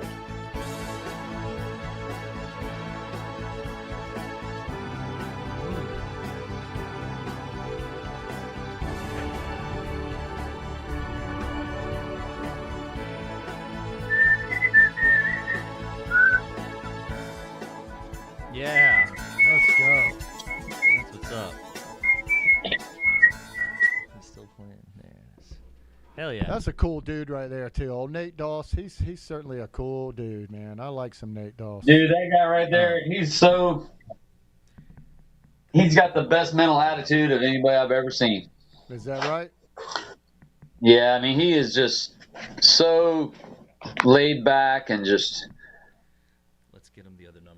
He gets pumped. I've seen him get pumped, but yeah, he's got a really good demeanor about him, man. I definitely I think that's one of the things that helped him is his dad played and got him into it when he was really young, which he got to learn from a lot of good people up in NorCal, so he was very fortunate himself to have the people around him that he had, like Peter Sontag and Jim Oates and the Lissamans. Oh boy! And yeah. James Hagan and that crew. He was. Doss was the kid. He was like Walt when he was young. Like when Walt was 16, 17 and coming up, he had that it factor already. Kind of like Walt. You knew. Kind of like Justin Jernigan when he was a kid. You just knew already that this guy, he's got it, Yeah. And Nate started out at a young age and he just kept going up and up and up and up, That he did. That's for sure. He certainly did. Yep. Look at that, Nate. I love that white beard, man. I love it. I can't grow anything like that. I can grow about 3 sprigs on my face, and that's about it. Holy crap. Well, we got other cool stuff. Go ahead. Yeah, I was gonna say, and so that game that you guys made, what is the platform on that? So we built it on like a web. Yeah, we built it on a web app. So it's basically you just go online. So you go onto the website dreamcourse.golf and you can just play it right there. It's free to sign up, play it right online, no downloading needed. Get to play with anybody in the world. So we actually made maybe 10 courses that you could play for free. We actually did a little mock-up of the USDGC in there as well. You have maybe 10 or 15 different characters to choose from. One of them including myself. We created a couple. We created a couple of our team members as characters as well. Mickey G, we have her as a character. JG, if you know JG, we created him as a character as well. He is the character. Stick man. Team Stick. That's right. Team Stick. Love JG. Love Team Stick for sure. And in the game, we added a couple things in there to kind of make it a little more fun. So we added a live chat in there where you can chat with people. You can invite people to play your course. You can actually invite a buddy to co-build with you. So there's all kinds of things that you can do. You can gamble. You can gamble against your CE coins and assets that you find and build throughout the game. So it's pretty fun, man. That sounds fun, man. That sounds positive and like like you're building something. Yeah, I like it. Definitely are. And there are some other games out there, and there's a Disc Golf Valley that's out there, right? And that's it's a 3D game, and I believe they have like 100 pre-made courses. And ours is a 2D game, but with ours, our courses are unlimited. Like, we have so many assets that we've created and built and made that you could choose from that no course will ever be the same. We also added in wind, rain, snow, all that stuff to change the features. Penalty strokes for talking. Right, people crinkling bottles in your backswing. All that. Hey, the fact that was literally in that rule. Ready? Yeah. All right. So, also, guys, we are a few minutes behind, but we are also going to stay determined with our format here. We got another dirty. Kurty McGurty on the 30s. A Kurty McGurty on the dirty. A Kurty McGurty Dirty on the 30. Dirty McGurty. I love Let's go. From the Carolinas and beyond, one man stops at nothing to bring you all the dirt from the course every 30 minutes. He stares death in the face and putts. No topic is out of bounds. Here on Inside Circle's Edge is Kurty McGurty's Dirty on the 30.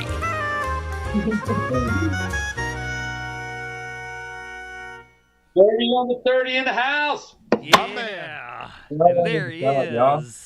What up, what up? What are you saying, my fellow Frisbee friends? What is up, buddy? Yeah. How y'all doing tonight? Man, we're doing great. Doing Kurtis. great, How about man. yourself? Chatting with some of my favorite people. Well, Dirty as you McGurty. can tell, I'm here. This is not Brian McCree. I know we played together. I met you. I know your face. I'm He's in Kurty. old high school. Kurty McGurty. I'm not sure who you're interviewing tonight. Yes, I was an old High Point player. I'd like to introduce my guests that I have with me. Who you got? I'd like to introduce my nephew, Curtis Brandenburg. Oh, There is another, by the way. Yes, the one and only. If there's another, he's a phony. This is my other nephew, Paul Brandenburg. what's up, This guys? is my older brother Kevin's sons, and this is my good buddy, Mr. Jones Smith, the man with two last names. The man with so many aces at Arrowhead you can't even count them. But I just wanted to tune in with you guys, and as you could tell, I wore another special shirt for y'all tonight because, as you could tell, I'm on cloud 9 right now. I've got about 35 family and friends coming to Carolina Beach this weekend. We do an annual Memorial Day trip right there on the beach for about 4 days, 3 houses. And did I mention Brandenburgs and friends? So come Monday. It's a good thing this thing ain't going to be on Monday because don't even try to call me on Monday. If you have an emergency on Monday, you have an emergency on Monday. I don't. But check this out, guys. I know this is a disc golf related page, but I want to show y'all my new toy over here. Check that sucker out. The Stingray Chopper, 1990 something. Oh, really? Yeah. Big fat tire. Yeah, Simmer the down, big man. fat. Yeah, simmer down. Is that simmer? Let me see you ride it. Simmer. I want to see you ride it. Is that simmer down from High Point? Simmer down now. But anyhow, I want you to guys at Rob Zilla, it's a man that's running this thing. I want you to ask my nephews if they've ever played disc golf. Have you guys ever played disc golf before? Yes, we played disc golf many times with Squirty McGurty on a 30. It's real dirty. Dirty McGurty. I love it. I did have to take a dump one time at High Meadow Farm, Rich Money's course, and I had to take it, and they started calling me Squirty McGurty instead of Kurty McGurty. How about you, Paul? Have you ever played? Well, yeah, I played. He sucks. I'm not gonna lie. How'd it go? Did you whack some trees or what? Oh yeah, I whacked some trees. I almost broke some trees. I'm not gonna lie. And how about you, Mr. Smith? Oh, I played today. You know this. With little Harley and Drew Massey. It was fun. And my man Dan. That's And cool. we went out there and made it look a lot of fun. Well, that's cool, man. And hey, guys, I'm gonna. Sorry, I missed the 7:30. But I really like what we're doing here, and appreciate it. You guys having me, and I love you to death, man. And so I got one question for all three of you guys. What's the first thing that comes to your mind when you hear the term "circle's edge"? Curtis, I don't even know. you don't even know. I like his answer. I don't know either. John, Hey, look, if I can get there on the first throw, you know I'm a happy man. all right, that's what's up, guys. That's right. Hey, man, I love you guys. Kurty, I got a question for you, if you don't mind, real quick. Okay. All right, I got a little bit of a beef. And so I'm going to be down there on Friday, and I'm challenging you to meet me at Castle Hayne for an arm wrestling tournament. Oh, it's on. Oh, this guy was talking I'll be there. last week about the arm. I would love for you to throw around with me on Friday if you can make it. Let's get ready to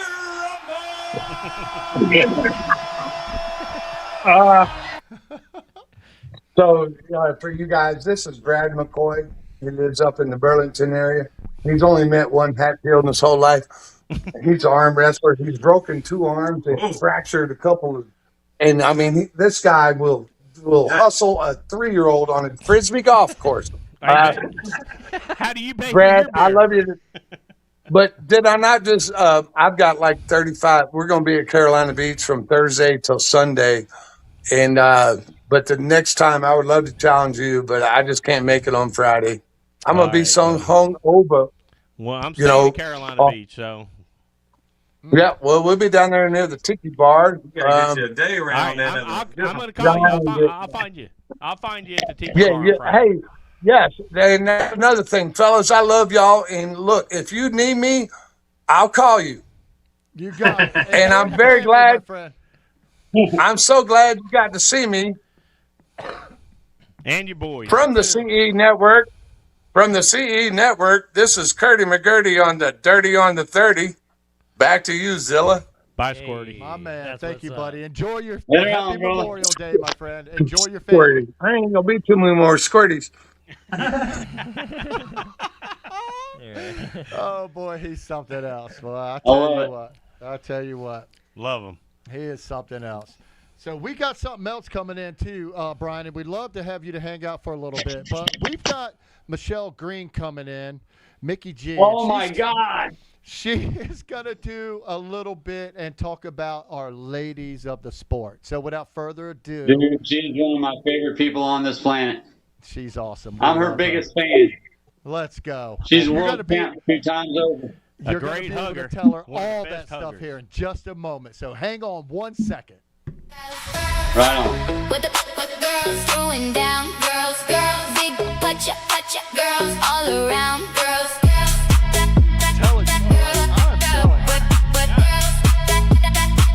With Mickey G. Mickey G. Yeah. Welcome, Mickey G. What's up, MG? Hey. How's it going? How are you? Oh, In the chat. There we go. I got it. It's me. Okay. Can you hear me now? I can hear you now. We got you. Can you hear me? Okay. Been enjoying the chat, listening to Brian McCree tell his stories, man. Yeah, he's got some Right good on. ones. I tend to ramble a little. We love it. That's what we want. Love that. How you doing, champ? Fantastic. Doing good. Just came back from Good. Good to see you Charlotte. and hear you. Yeah, Right on. thank you. Got to keep Yeah. playing. That's what's going to keep going. I know. I got to do the same. I'm going to. I know I will. We're gonna. Everybody misses you out there. We sure do. What's that? Yeah. Everybody misses I you miss out there. y'all. Yeah, I hear you. I miss y'all too. It's been just kind of doing what I got to do. Absolutely. I understand that. Yeah, so I'm on here. Yeah, go ahead, Rob. No. I was just going to say, yeah. So we brought Mickey G in to do some spotlights and highlights of our women in the sport and what they're doing. And I mean, what better person, than our very own Mickey G to come in and spread some love to our ladies. Yeah. So this is our first time here, or this is our first segment on there. It's WTF. Women Frisbees. That was awesome. What a great name. So we got Michelle here, and I don't know what she has. I'm excited to hear what she's got going on. Yeah. So, what you got, Michelle? Well, I thought it was appropriate this week to talk about the Women's Global event because when the event runs. So if you don't know what the Women's Global event is, it's a biannual tournament. This year there's 135 events in 22 countries. And whether you have somebody in your division at your local course, it doesn't matter because you're playing all the women in your division around the world that are playing. You can play in as many of the events that you want, and you can try to get better in the ranking. There's a whole world ranking. So I think right now I'm number 9 in FP55. Let's go. Let's go. Top 10. I know you're just going to move up. Let's roll, Mickey G. Last weekend there were 5 events in North Carolina. I'm just spotlighting North Carolina because there's so many. Kaylee Allen ran one in Cary, and Adam Cruz ran one in Concord, North Carolina. Naomi Downs ran one in Charlotte, which is the one I played in with Victoria Pruitt. And then in Castle Hang, Candy McClernand ran an event, and I think Kurty McGurty was at that one. And then Rachel Henson did one in Charlotte on the next day, just the Queen City Takeover. So that was the 16th on the 17th. And then this coming weekend, there's 4 more events in North Carolina. There's one in Valley Springs in Durham, and Nicole Bissonette and Julie Livia running that one. And then in Newton, North Carolina, Sherry Hartzog is running one called Chain Princesses, and that's at Hendershots Haven Disc Golf Course. If you haven't been there, it's a beautiful course. Bobby Scott is running one in Arden, North Carolina. It's called the Asheville Disc Golf Summit, and it's actually a 2-day event that is men and women, but he rolled in the Women's Global event along with that. So they're going to get credit for a Women's Global event by playing that one. And then the last one is the Craven Chains in New Bern. Brian Gilmet's running that one on Sunday this weekend. Okay, awesome. Heck yeah, nice. That's what's up. Yeah, all you ladies out there, let's come out and play this thing. Yeah, for sure. Make it global. Yeah. Well, there might have been one at Deep Creek. What's that, Michelle? I didn't hear that, Brad. That's Brad. All right, listen, I was talking while you were throwing. But listen, I'm sorry, I don't want to cut in, but I got to roll. So I love you. So great to see you. I have a big hug next time I see you, Brian. I'll see you. I'll see you in a few days. And again, so next week, if you got a beef, I have the beef topics, and if you have one, chime in, give me some suggestions. But also, while I'm doing the beef topic, just give us some feedback. So and again, such an honor to be here with these guys. They got it going on. I'm glad to see this thing rolling. Let's go, baby boy. Let's go. All right. I love y'all. Love you too, my friend. Wasn't there a beef sound last week? I thought there was a beef sound. Somebody had beef. No? I thought there was a small sound. Oh, you want the beef sound? Because I had beef with Nate too. Football was obvious. How did you miss it? Focus on your own game. I made the putt. Nice. All right, I love you, Michelle. I love you too, Brad. See you. Yeah. Heck yeah. So about the women this week. Thank you, sir. What's that, Michelle? I'm sorry. But that's what I had to say about the women this week. Figured we did. Right on. Well, I got a little shout out as well. I want to, if everybody doesn't know, see you guys, see you, buddy. You know, Circle's Edge has a few teams, and we sponsor a few players. And we have our radius team, our diameter team, and our horizon team. And I'd like to do a little shout out as well as our players from who competed last weekend. Yeah. Let's give them a little.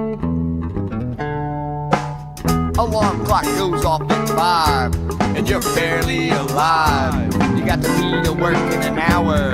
You got time for a nice hot shower. Yeah. Love some JG song. I could use a shower right about now. Right on. So anyways, I want to start out with our pro team, Trevor Harbolt. He was in Butler County disc golf. He played in the Butler County Disc Golf Classic in Cranberry Township, Pennsylvania in the MP40s. And Trevor won that event. Let's go, Trevor. My man. Also, that's what's up.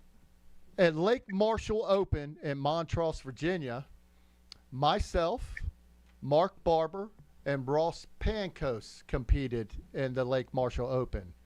Mark Barber actually won in the MP60. Let's go, Mark! Let's go! Ross Pankos actually won in the MP50s. Let's go, Ross! And Ross got me. I came in second at the Lake Marshall Open and the MP50 as well. Very good. Boo! Do better, Zilla. Do better. We've got two more players as well in our radius squad, and that's Steven Knox and Alicia Knox. And they played in a couple tournaments this weekend as well. They played in the Partee in Nags Head, and they played in Munden Point in Virginia Beach. And in both events, Steven won them both. Let's go, Steven! First.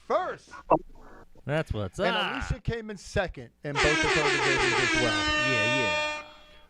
So actually, man, I kind of messed up.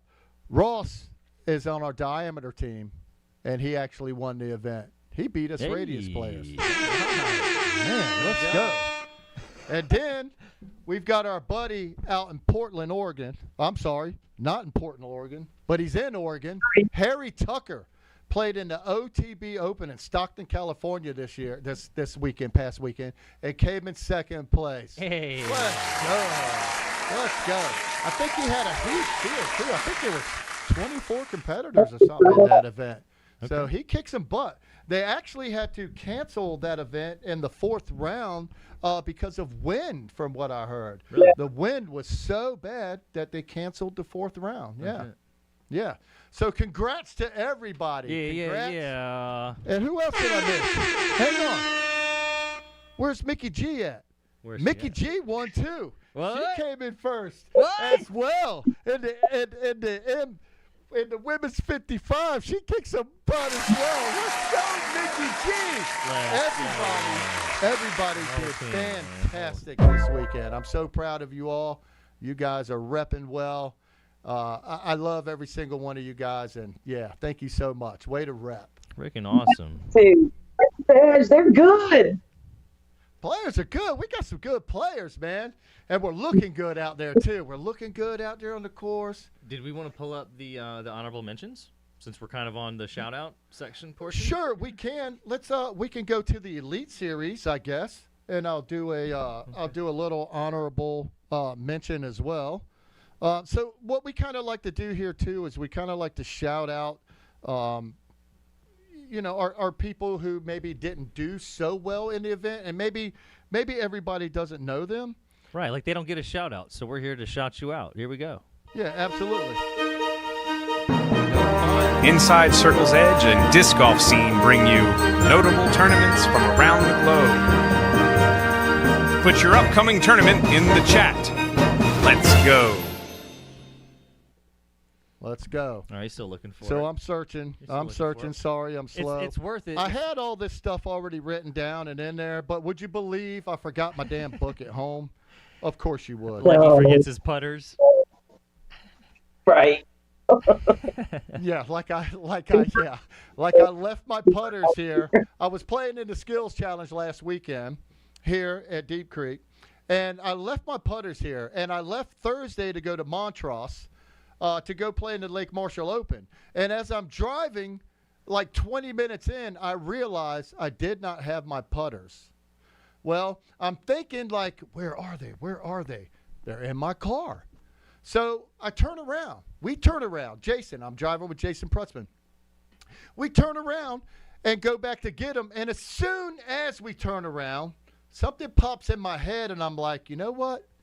I was just in my car this morning grabbing some things, and I never saw my discs. I'm like, they're at Deep Creek. I know they're at Deep Creek, which is an extra 30 minutes after I get to my house away. And so we made it back to my house, of course, looked in my car, and they were not there. And, of course, I just saw them here tonight when I come back. So yeah, I had to play that event with 2 brand-new putters. But, again, hey, not bad. Second place, new putters, I don't play that much or whatever. I'm very happy and satisfied with it. So I'll take Sneak in the bag. Did you fire your old ones? Not yet, I guess, because I haven't played another event yet. Well, that's another story. But I'm thinking about keeping them. Yeah, I mean, hey. Why can't I find it? There's nothing like counting on brand new stability, man. I usually about every third tournament, I switch them out and go to a brand new. Is that right? Well, I didn't, believe it or not, I don't think I made one putt outside of Circle's Edge, honestly. I don't think I made one single solitary putt outside of it. And, of course, I missed a couple inside as well. But it was windy as all get out and all that good stuff. Yeah. But, I mean, Hey. we all know it's not the Arrow, it's the Indian, right? That's right. That's right. I love that. Let's see here. I can't find it either. I know. Why can't I find this Elite Series? Where's it at? I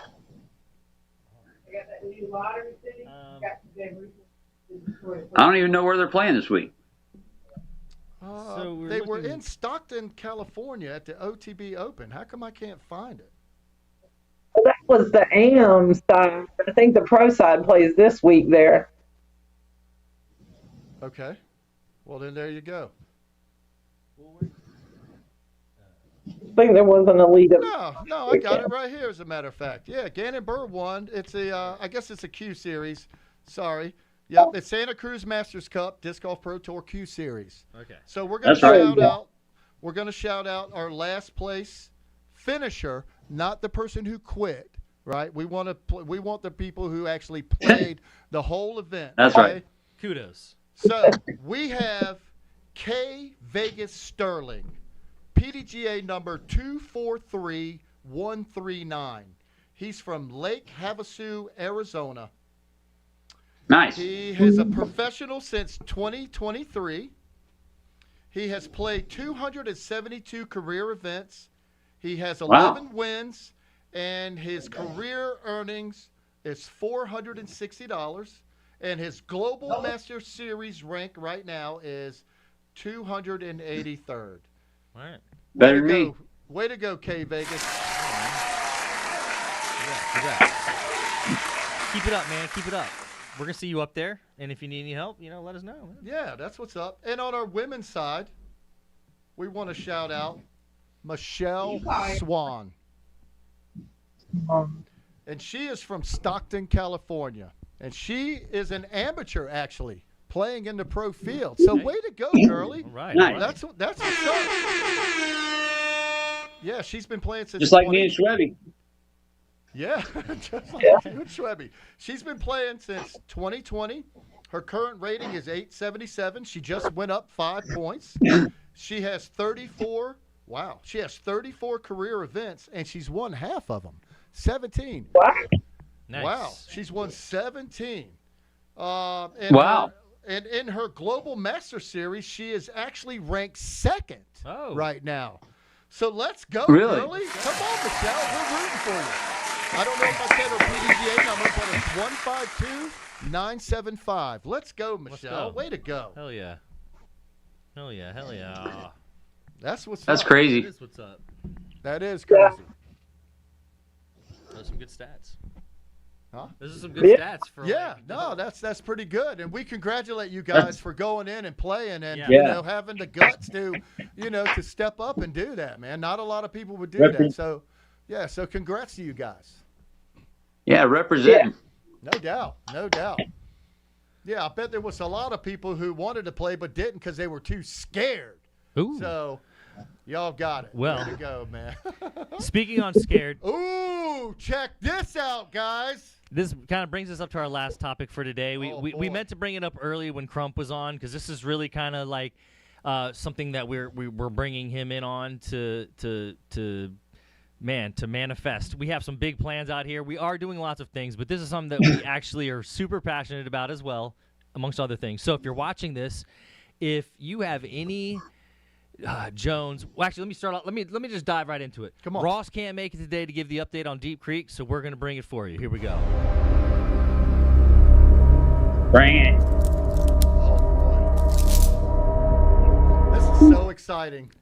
This is so exciting. Yeah. So where we're at right now is Deep Creek Dreams. There's also the night. Joe had a dream. Yes, he had a dream yesterday. I had a dream. So we were talking to Billy about what we could do with some of his older equipment that he has that he filmed the Clash DVD series with. So he has all these old not VHS, all these old camcorders and sound equipment and stuff that they used that was top of the line back then, right? Well, now it's not. Now it's not per se, but so we were like, well, how can we utilize it? I mean, sure, we could film some disc golf, but everybody's doing that. Our big thing we want to do here is we want to do things that people are not doing.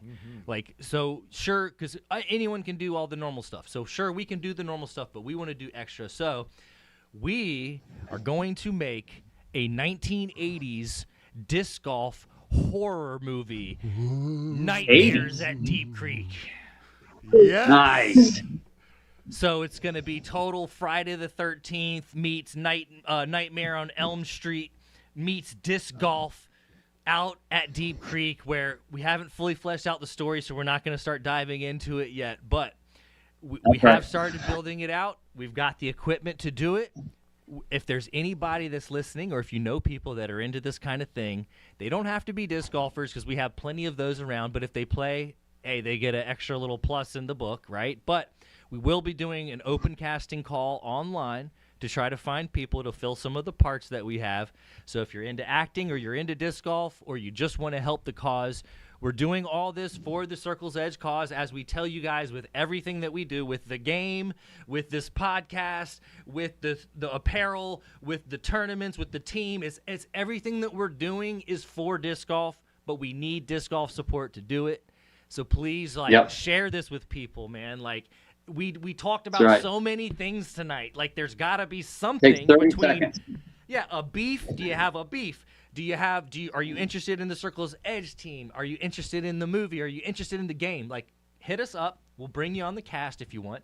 Stop by. We've got free beer from one of our sponsors, Forgotten Road Ales. They've got the Gunnies Morning Cup Irish Stout coffee, or with coffee stout. Anyways, you're just sitting here ready to be drank by somebody who wants to show up and participate. That sounds illegal. It's truly fantastic. But again, giving shout outs to all of our sponsors, man. It's been fantastic getting to do this, and they're helping us every step of the way. So all the support from the disc golfers and our sponsors, man, we couldn't be more thankful. So shout outs to Atlantic Coast Screen Printing. Yes. Where you can get all your embroidery, screen printing, promo needs done. They do all the Circle's Edge gear. All of it. So if you need stuff, hit them up directly. And again, for the best brews, Forgotten Road Ales. For the best business printing products, we got Print-O-Vision with your video and print.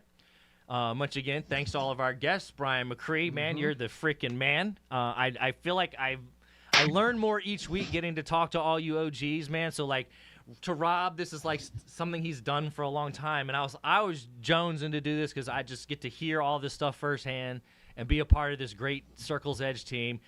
Mickey G, we now have on here representing the ladies. Like, we really want to let the ladies get their voice out there in disc golf, start repping, start showing us where you're at, what you're doing, because as all guys always know, where the ladies are, the guys will follow. That's right. And so, man, That's right. we need y'all in disc golf more than you even know. So we love that we can be a part of it, and that, you know, Mickey's with us and here to help build this freaking cause for disc golf, man. And there's my rant. That's right. My Wednesday rant. Let's go. I got a couple people on the chat here I just want to kind of shout out a little bit too. And I see you, Mickey G. You was in there. Harry Tucker, thanks guys for coming in. Mark Barber, I see you. Mark Barber wants to know, why isn't your PDGA membership not active there, McRee? And also Brian Harris is in there. That's our sponsor for Atlantic Coast Screen Printing. And he just sent our last chat, and he wanted me to tell y'all about my 390-foot chain out on hole 2 in the regular course, and I can't really remember what it is on Wow. how they did it out at Lake Marshall. Man, that thing freaking came in, and actually it was ace the day before by Carson Ham, the same hole. 505-foot ace he hit. What? Yes, 505. You're kidding me. I am not Is it downhill? kidding you.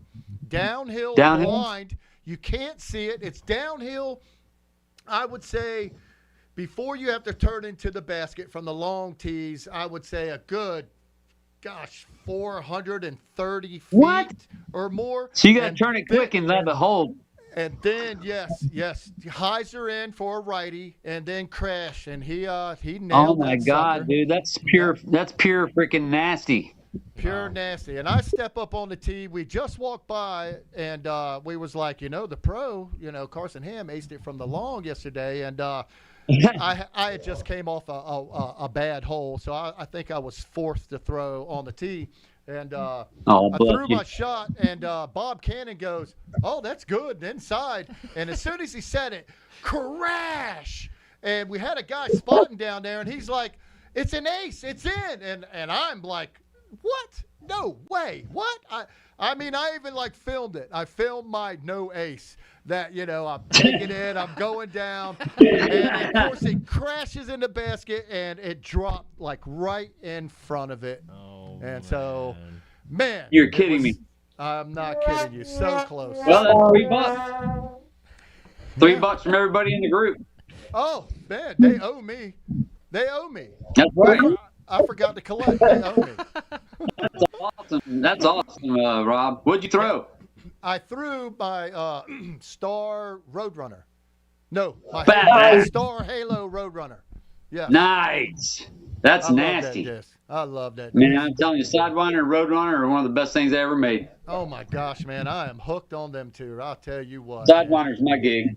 I am loving the Sidewinder right about now. Dude. But I also want to say hello to my girl. She said hello in there too. Hi, Kimmy. I see you. That's what's up. Thank you for watching, everybody. Brian, thank you for watching. Thank all you guys for watching and coming in and supporting and Hell yeah. Let's chatting and all that good stuff. So, Hey, yeah. I know you've seen these before. I got to show them. Come on. Rock. Boy. Look at that. How many times you seen that thing, Deuce? Oh, man. I want it. 10 times? I want it. That's my 10 time, and that's my magenta AVR small bead original. Oh man. Okay, so what are we gonna do? So we gotta get you out here to play against Zilla, and we're gonna make some stakes. Get some discs on the line. Yes, Zilla sir. wants it, man. Hey, I could take Zilla's bag and I could throw and be just happy, and he could take my bag and throw and just be happy. That's how close our game is, and our shots and our disc characteristics are. Me and Larry were the same way. He even said that, and I was like, dude, I never really thought about it, but except for his arrows. But his AVRs and his rocks and his drivers were just like mine. And mine were just like his. And yours are too. You throw a couple drivers that are a little bit different, and then you got this orange thing you used to throw on every shot. Or some orange tie-dye or something. Remember when that 8 years you won down at the Cup, Players Cup? I'll tell you what. If I found a disc that I could throw, I would throw it on every hole, Brian. I didn't care. You did. You Yeah. did. I'm not kidding. I would only have like maybe 10 discs in my bag, but I would only use 2. But I don't see how you can get it to do the hyzers and the stand-ups and the turnover holds and the turnover rollers with the same damn disc. I don't know. I'm like, what did it do? Just turn into a roller all of a sudden? I saw you hyzer the hell out of it on the last hole. Man, I wish I could remember what that damn disc was. It's all in the angle of the dangle. It's all in the angle of the dangle. What's up, Steven? I know we see Brian's chin. I don't think he sees it, though. Yeah. I sure do appreciate you having me on here, man. It's an honor. It's cool to talk about it and get the juices flowing and kind of reminisce and go back in time a little bit. I hope we And start love what you guys are doing.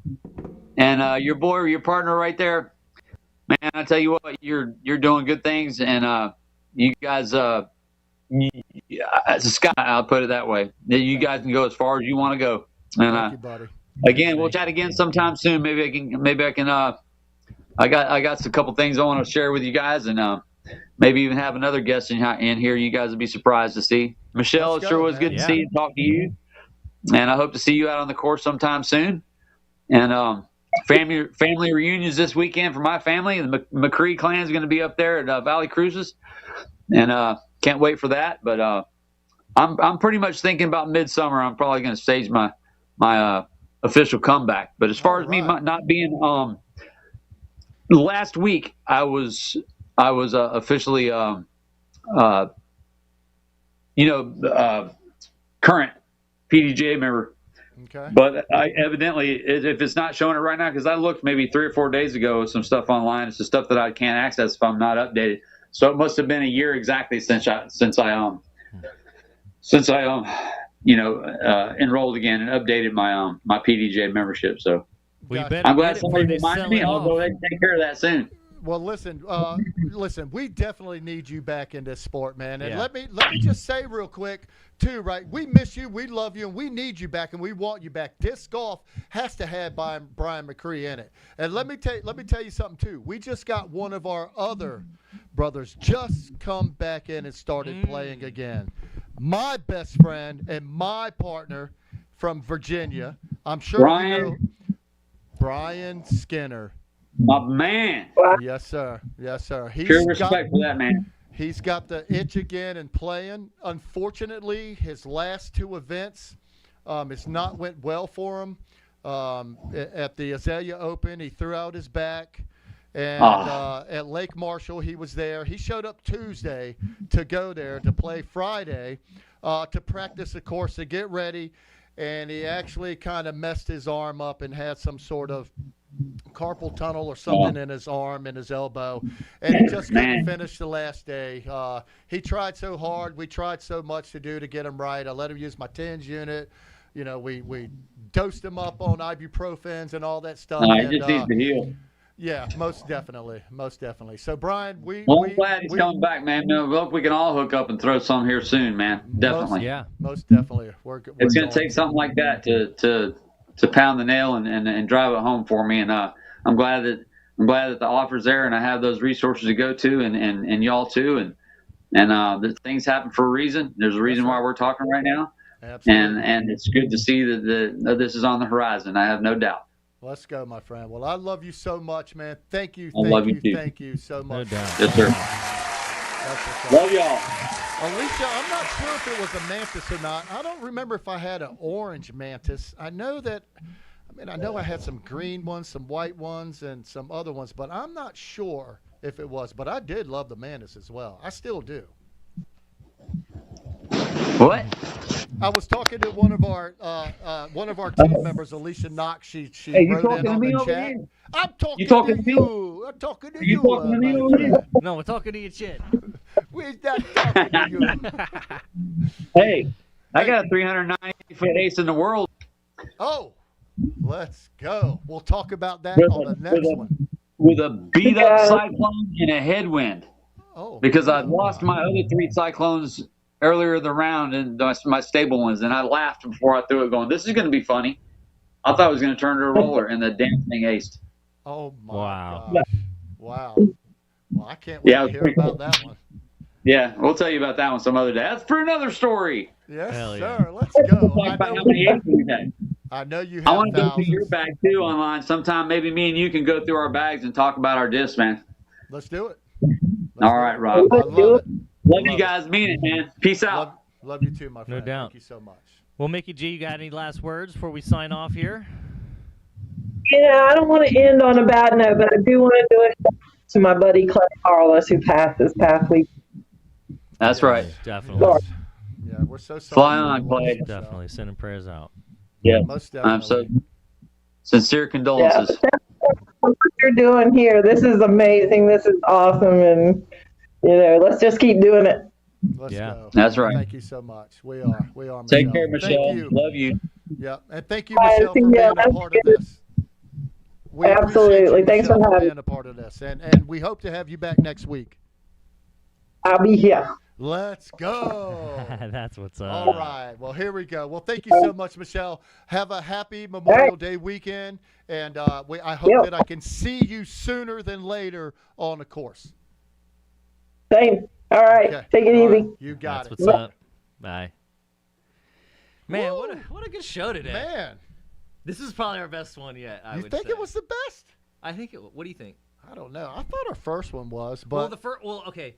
Well, no, I mean I like. and I don't know why, but I love them all. I love them all, but I'm saying technology wise. Technology-wise, yes. I wish we had a little bit more. Maybe our guests. Maybe we should start buying laptops or something for our guests and sending it to them. Maybe. The week before.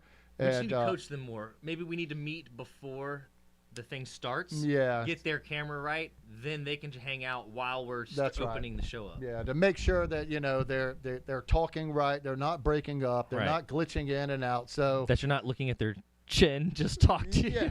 yeah. As long as we ain't looking at chest and chin, we'll be okay. But listen, thank you guys so much for tuning in. Everybody that did, thank you so much. No doubt. No doubt. Please share, subscribe. Yep. Do all that stuff. Come out and visit us. Come out and watch, hang out. Yeah. I mean, you saw we have people on. You can come on in and join us if you like. We'd love to have you. Definitely. Call in. Send us a chat. I'll reply to you. Definitely. We're out there. We out here. And we Yes, got sir. stuff to do, man. So we also need help with the production as well. As you see, I'm here sitting here pressing all the buttons myself. We do have an extra couple cameras that we're trying to get utilized.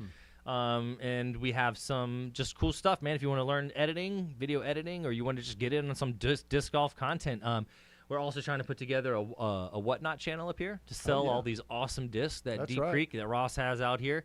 He's got freaking hundreds of them in bags. They're like limited edition, Man, signed. They're all over the place. I mean, you They're name like it. all over the place. All over the place. I'm just reaching. I ain't even left my seat. You know, we should also start a new segment here, just showing some of the memorabilia. We should. There's memorabilia throughout this whole pro shop, so maybe we'll start doing that next week. We'll bring on a little throwback, kind of just check this out, because I like it's super interesting to me. But I like it. all right, well, other than that, you got anything else?